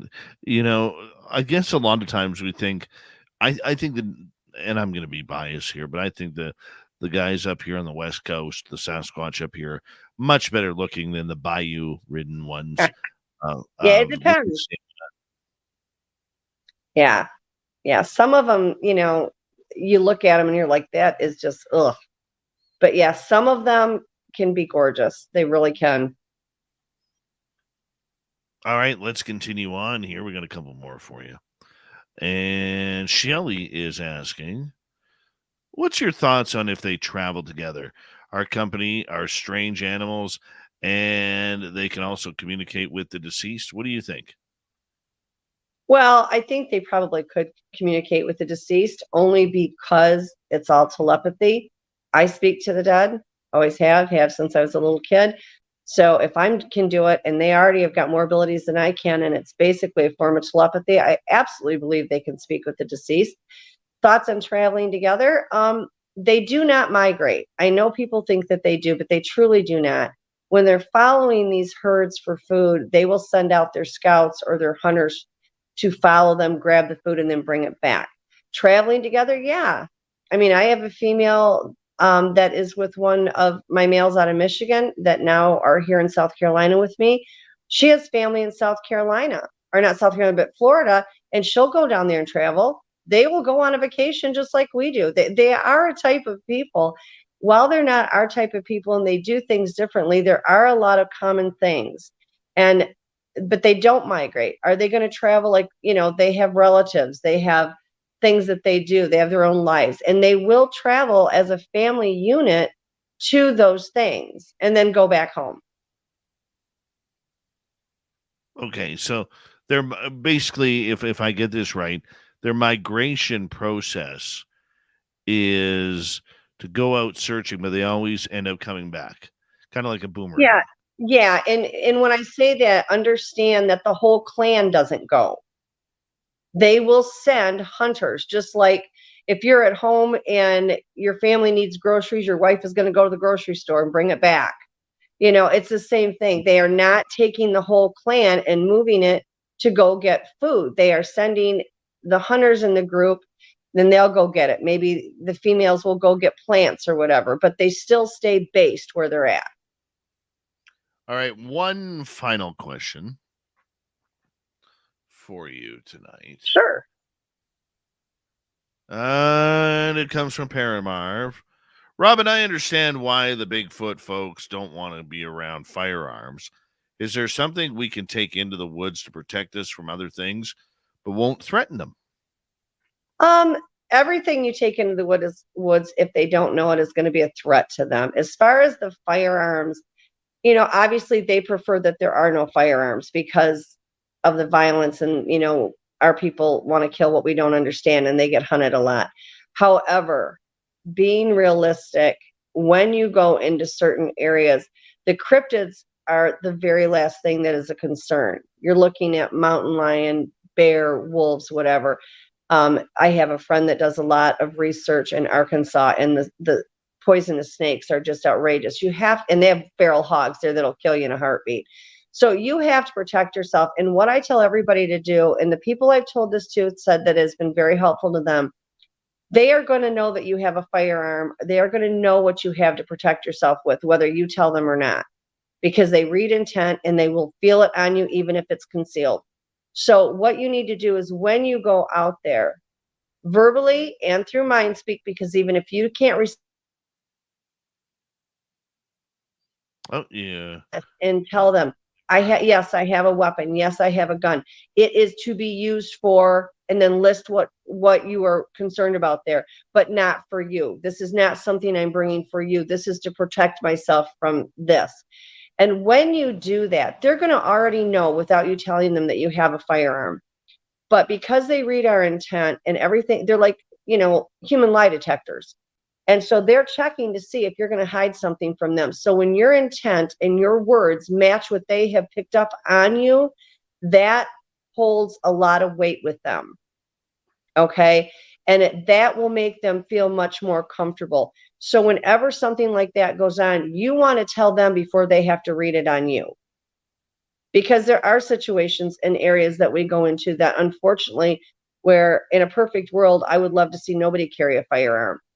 Realistically, there are areas that there are animals out there that can kill us or hurt us, and it's necessary to have it. So for heaven's sakes, please be upfront with them. Mind speak and verbally tell them. They're going to get a read on you anyway. They're going to know you have it. So when those things match up, that helps gain their trust. And I would agree with that. In our own Sasquatch area, we go in armed. But the first thing we do when we get out of the vehicles is we speak aloud to the forest. We ask all the predator animals to stay away because we are armed. And we allow the Sasquatch to know that no matter what happens, this weapon will not be raised in your direction. Absolutely. Or at you. And it's amazing how that speak works. We've never had a problem. Robin, we got to say goodnight to you, my friend. Thank you for filling in for Super Duke. Oh, thank you for having me. I always love being here with you. Robin McCrae, everybody, she's one of my favorites. Really, really is. We got Mr. Ron Bumblefoot Thaw rocking in the background with Little Brother is watching. Bumblefoot is the official music of Spaced Out Radio, rocking us in and out of every single show. Get your horns up for the guitar god himself. Special thanks to everybody listening in at work, at home, in your cars, wherever you may be. Thank you to everyone in our chat rooms tonight. YouTube, Twitch, LGAP, Facebook, Spreaker, LinkedIn, the Space Travelers Club, and on Twitter, hashtag Spaced Out Radio.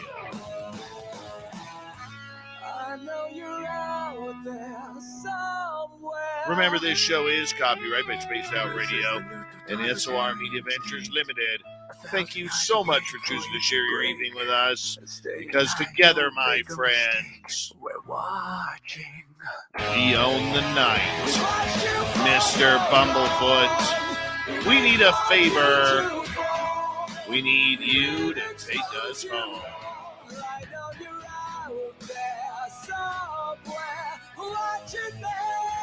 Yes, the Woo train has docked for the night. But soon, my friends, we shall ride again. Your seats are always available. Your tickets never expire.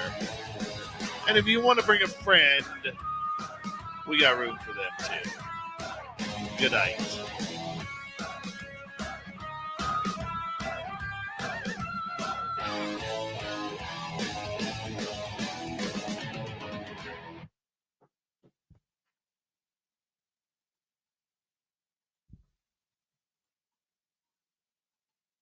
All right, there we go.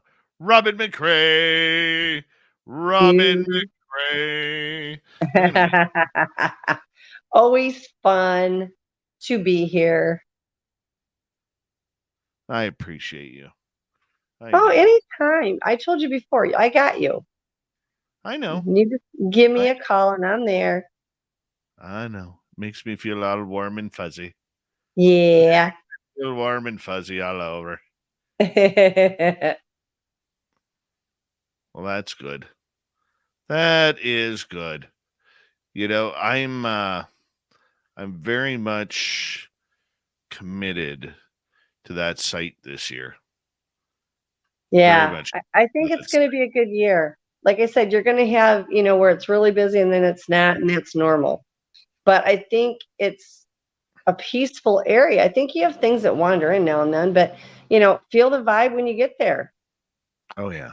I know I kind of ran a check on you this weekend while you were there, just to get a feel, and everything felt so nice. Oh, my beautiful. goodness. Except the bloody mosquitoes. Yeah. Try Listerine, the gold-colored Listerine. You put it in a spray bottle and spray it on you. And the mosquitoes hate it. I'll try anything because I am so attacked all the time. Well, my ex-mother-in-law had cancer. And when she went to her doctor, the doctor said, they had a lake house. So everybody would have these parties on the lake and they would just get devoured by mosquitoes. And he said, you can't use any type of chemical. You're on chemotherapy. You just can't. She said, what am I supposed to do? And he said, you get the old Listerine. It's the gold one, not the newer ones, the original. And he said, put it in a spray bottle and spray yourself off with it. He said, it works every time.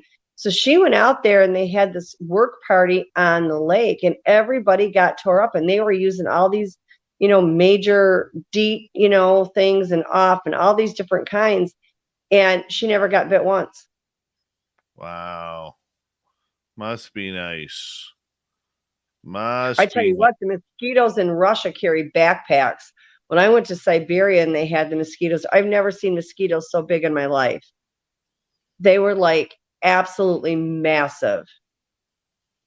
Oh, yeah. And they hurt even worse than the regular ones. I mean, they bite you and they hurt.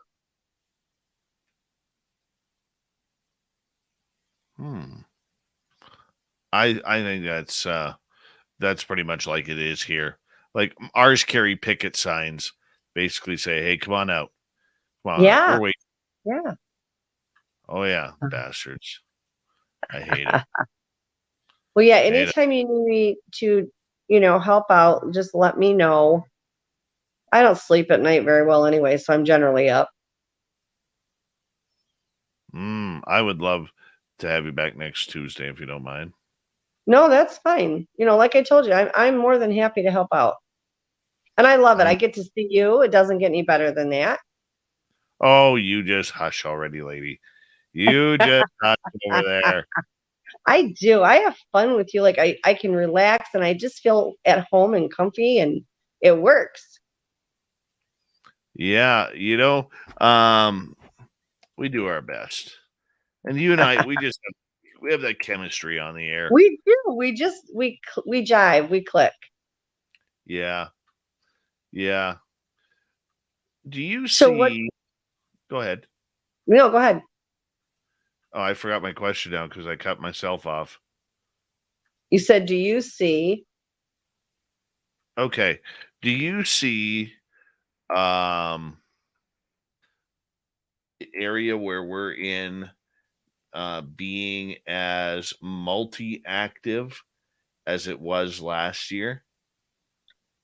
I think it will get there. Yeah. I feel like where they're living at, they kind of push themselves back a little bit further. They're still there. They just moved back, not a lot, a little bit. But I've already started coming towards that area to see if you guys are around. And you did have two of them there over the weekend. You had a male and an adolescent that were there. The adolescent was black. The male was like a tannish color. And they were just kind of checking you out to see who came this time and who didn't. So I think the thing that's really good about you is you're consistent with where you go. You're consistent with what you do. That reassures them. They thrive on us being consistent, so they know what to expect.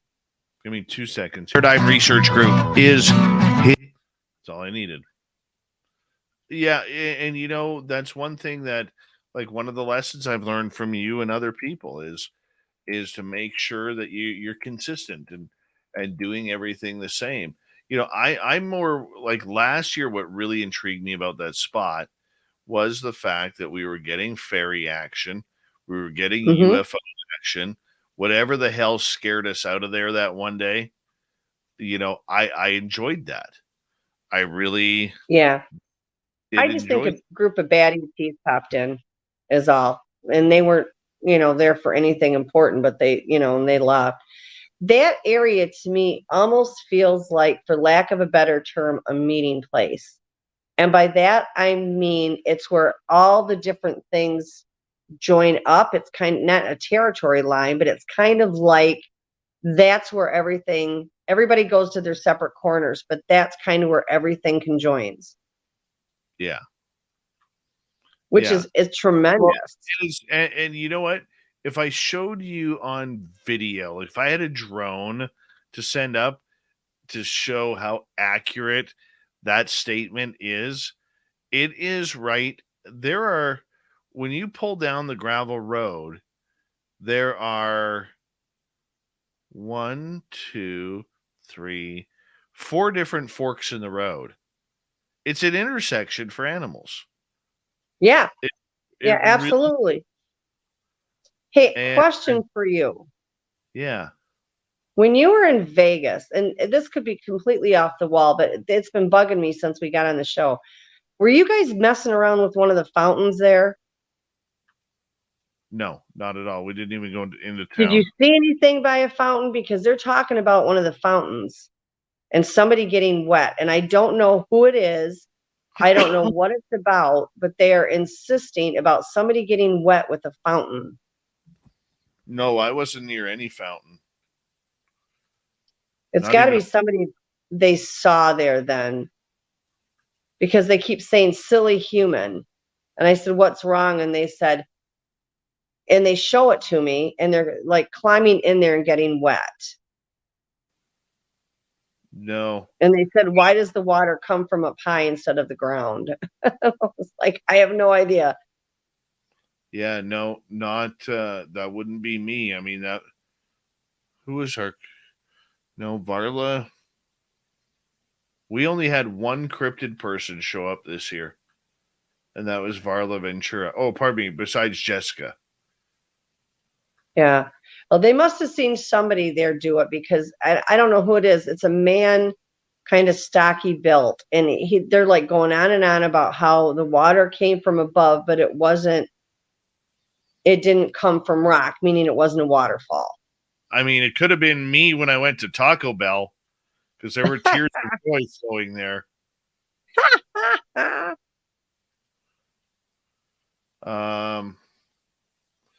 No, I mainly, outside of the whole Taco Bell run and the Area 51 run, that would have been awesome.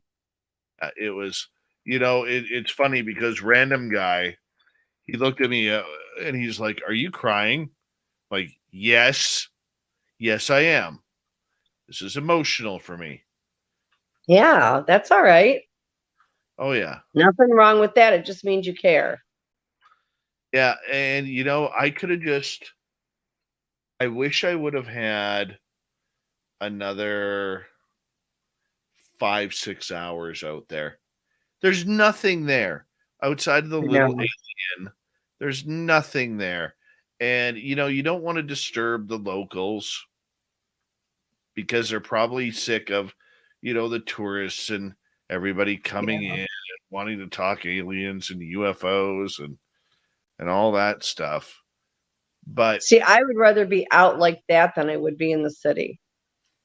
I would just like to grab a lawn chair and just stare at the mountains, because right behind Rachel, there's the mountains.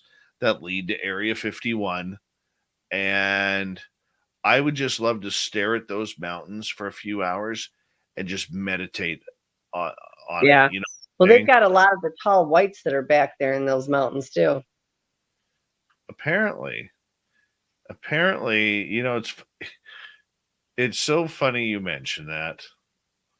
So funny because there is a private group I'm in where the discussion of the tall whites has come up.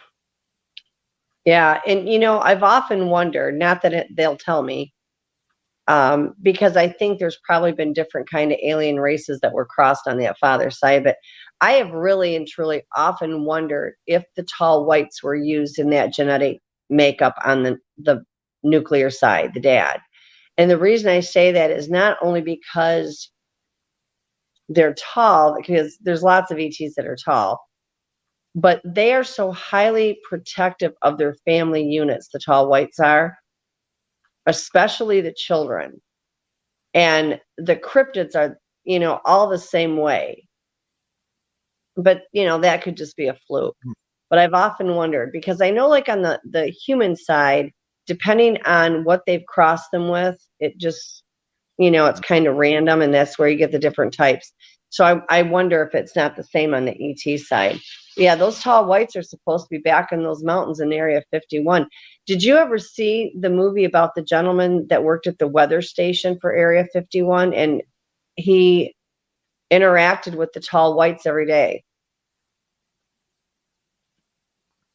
Apparently the tall whites used to bus into the Sahara or one of the older casinos in Vegas to really go. Oh, yeah. This that was, doesn't I surprise think me. it was Robert Hastings who said that or wrote about that, or one of the excuse me, one of the first gen reporters on this subject or authors on this subject. That wouldn't surprise me. You know, I mean, there has been so much talk about them. And my understanding is the females are the ones you have to look out for. Not that they're all mean and nasty, but they, because of the whole family unit, you know, and that guy that interacted with them that had worked at the weather station, he would release the weather balloons or whatever, and he would have to go out there by himself all day long. And they would come up there, and he said the thing you never did was interact with the kids. You didn't look at them, you didn't interact with them, because they wouldn't even think twice. You would be killed. Whether or not it's true, I don't know. But it was definitely interesting. Charles Hall, pardon me. Thank you, There Paramar. you go. That's him. Thank you. John McGovern, how you doing? But there are other people, it's funny. Like I said, I laugh because I can go into that conversation right now and read up on tall whites. Yep. And these are from some pretty influentially smart people. Yeah. You know, I can't say who's in there. Okay. We have rules against this. Yeah. Sorry. But, yeah.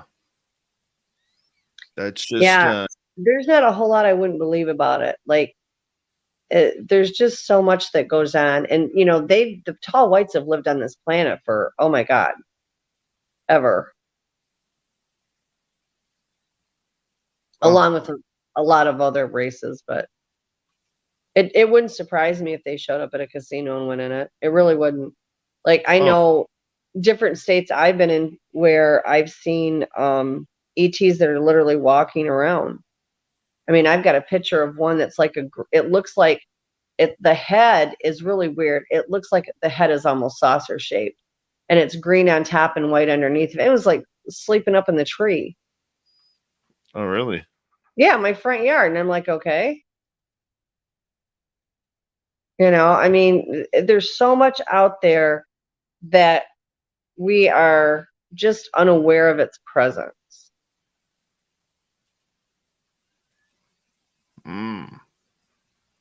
It's kind of amazing. I know. It's like, when you think about it, everything we've been taught is out in the world probably never existed to begin with. It's almost like we see what we were programmed to see. And if you take down those barriers and actually see what's really out there, it would blow your mind. I agree. Like, I think we can handle it, but that guy was so right. It's not us that's so afraid to have the knowledge. It's the government. I think there's just so much that has gone on with the government that it's not us that they're so worried about protecting. They're worried about protecting themselves. I can see that. I can totally see that. I mean, whether it's for the right reasons or the wrong reasons, it's their reasons, but they're more concerned about protecting them. I mean, they've lied to us for years for their own reasons. Again, whether it's good or bad, but the fact is they have. And I think it's more of a problem for us to know the truth for them than for us. Humans adapt. I mean, they can handle. Of course, I'm the type that I do better if I just know all the facts, the good, the bad, the ugly, or whatever. So I know what to expect and I know how to deal with it. Keeping the secrets and stuff, that doesn't work with me. It never has worked with me.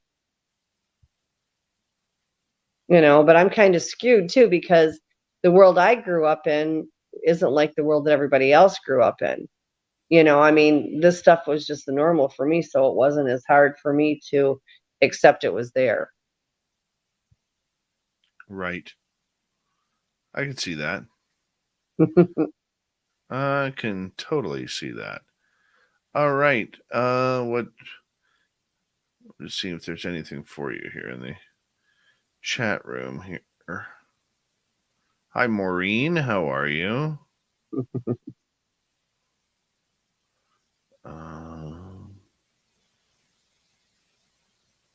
Yeah, Binions Casino is very haunted. Oh, I imagine. And I'm really sensitive to that stuff. I remember when I went to the Stanley Hotel in Colorado, dear Lord, I was like, and it didn't scare me, but it was like my whole body was tingly the whole time and I could feel everything. And then everything's talking at the same time.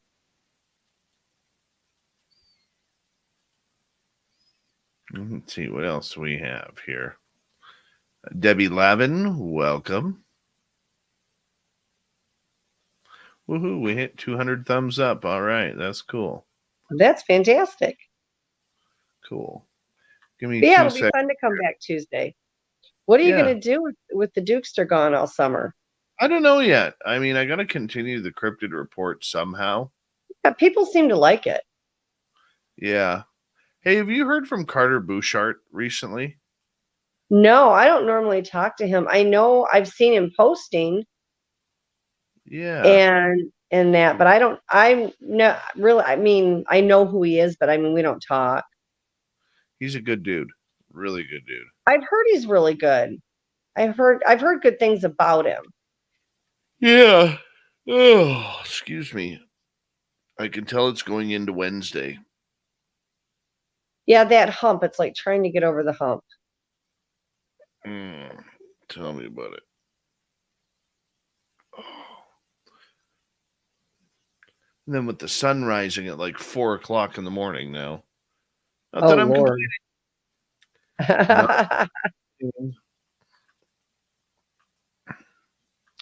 Yeah. My bedroom window faces east. So you get the sun first thing. Oh, yeah. That would suck, especially at my house, because I can't put curtains up on my windows. Like I can't. They have a fit. They scream, they whistle, they holler, they pound on the house. They like to be able to look in the windows at night. And I'm out in the woods. I mean, I change my clothes and everything. I have an ensuite bathroom, and I just go in there and change. But I figure if anybody else is out there looking in my window, I'm not paying their therapy for what they see. So the cryptids like to look in. So the sun, when it comes in, it's like blinding. I'm gonna just go throw some water on my face because I've got that, that nighttime eye burning going on. Give me just a minute here, okay? Sure. You can chat with the audience. You know the chat room. Yeah, I should look on the chat room. So if anybody has any questions, I can answer them while I'm sitting here. Da, da, da, da, da. There's the chat room. Hi, everybody.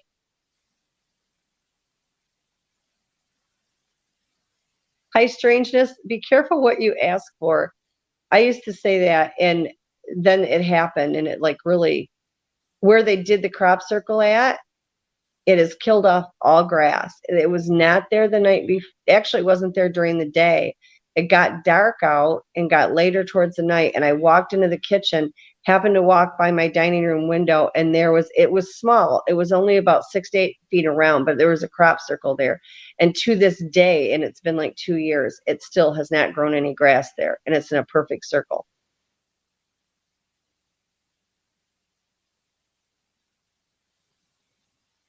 Hey there, Duke. Sorry I missed you today, sweetheart. I promise I'll get hold of you tomorrow. I was like swamped all day today.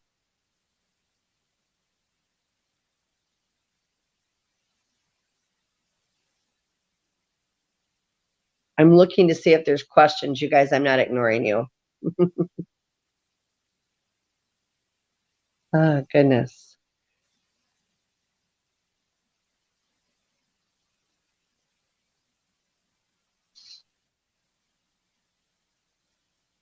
North Carolina's calling you. Yeah, everybody should come to the conference in North Carolina. We've got one in, I think it's Brunsville or Brunswick, June 17th. It's not too far from Asheville. Should be a lot of fun.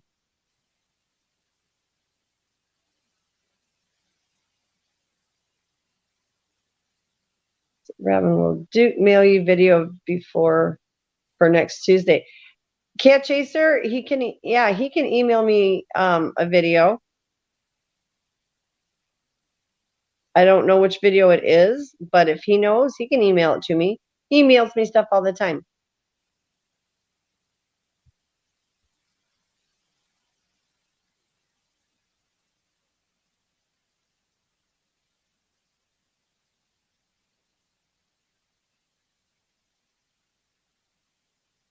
Let's see what else is going on in here. I'm not sure when Duke will be back. I know everybody misses him like crazy.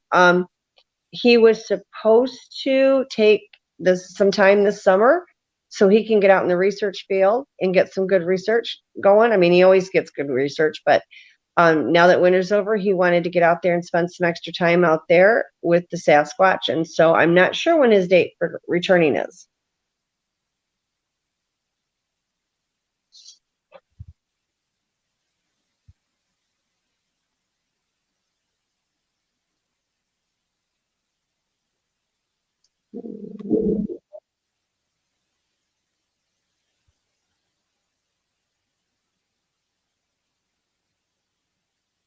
Yeah, love you, love. I want that Vegas t-shirt too. That Vegas t-shirt is fantastic.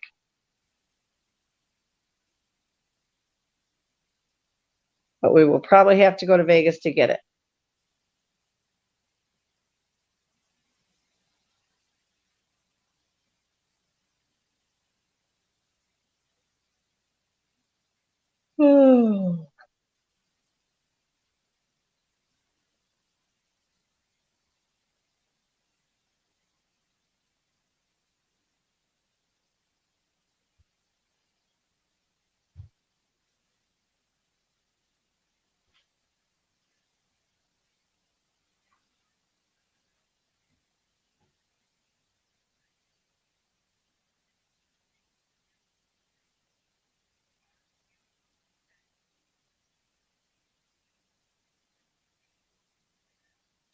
It'll be great, though, when Duke does get all this research, because he'll put it up on the World Bigfoot Radio channel, and it will be awesome. He gets some great stuff every year.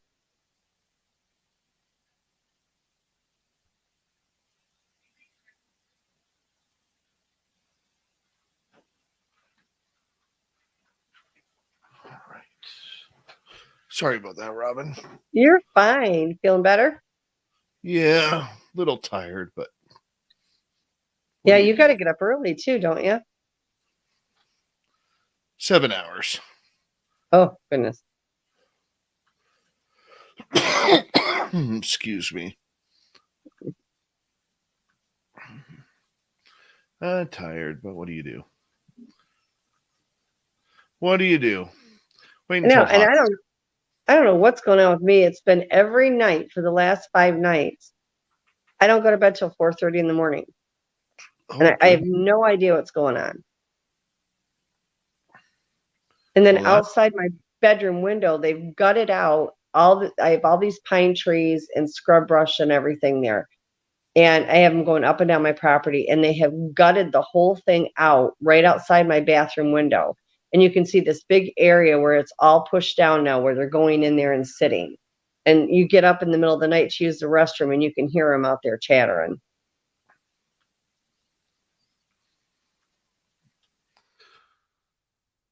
And you get a silly post from an astronaut. I did? What is it? Oh, just a silly post. Oh, this makes me shake my head. So random. So random.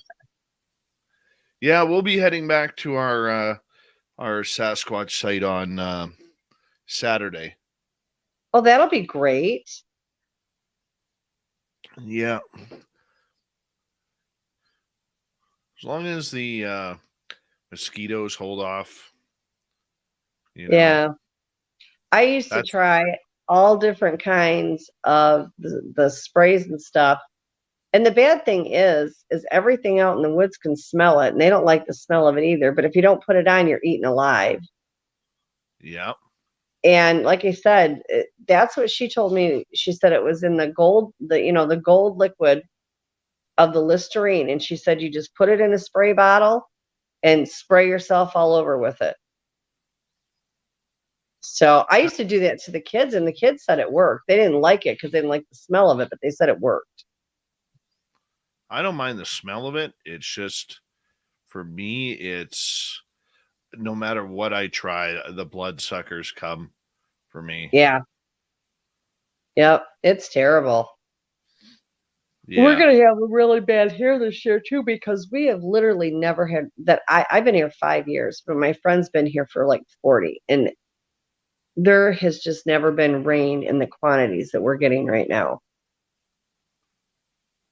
Like, it literally rained Friday night, Saturday, and Sunday, and then it turned around. Guys, quit. And then it's already raining again today.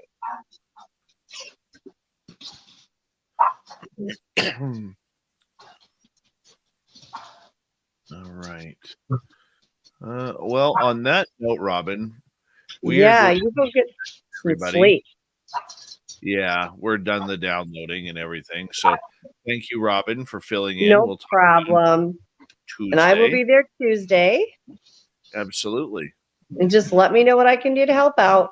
Will do. Okay, sweetheart. Bye. Love ya.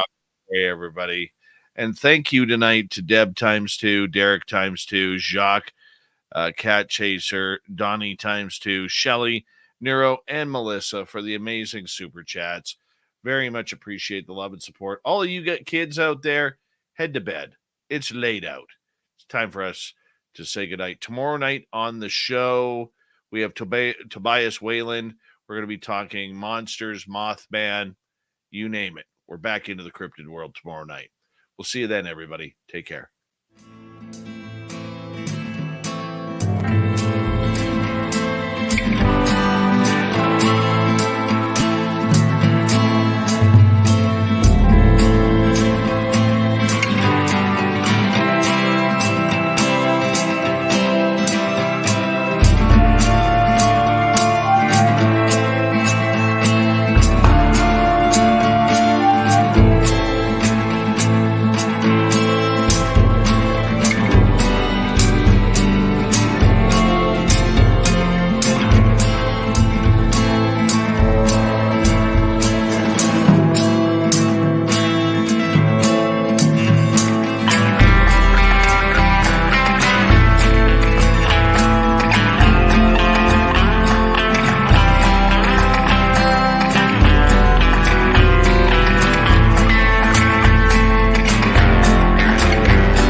Stay healthy, my friend. You too. If you need bail money, give me a call. Always, Dad. Take care. You too.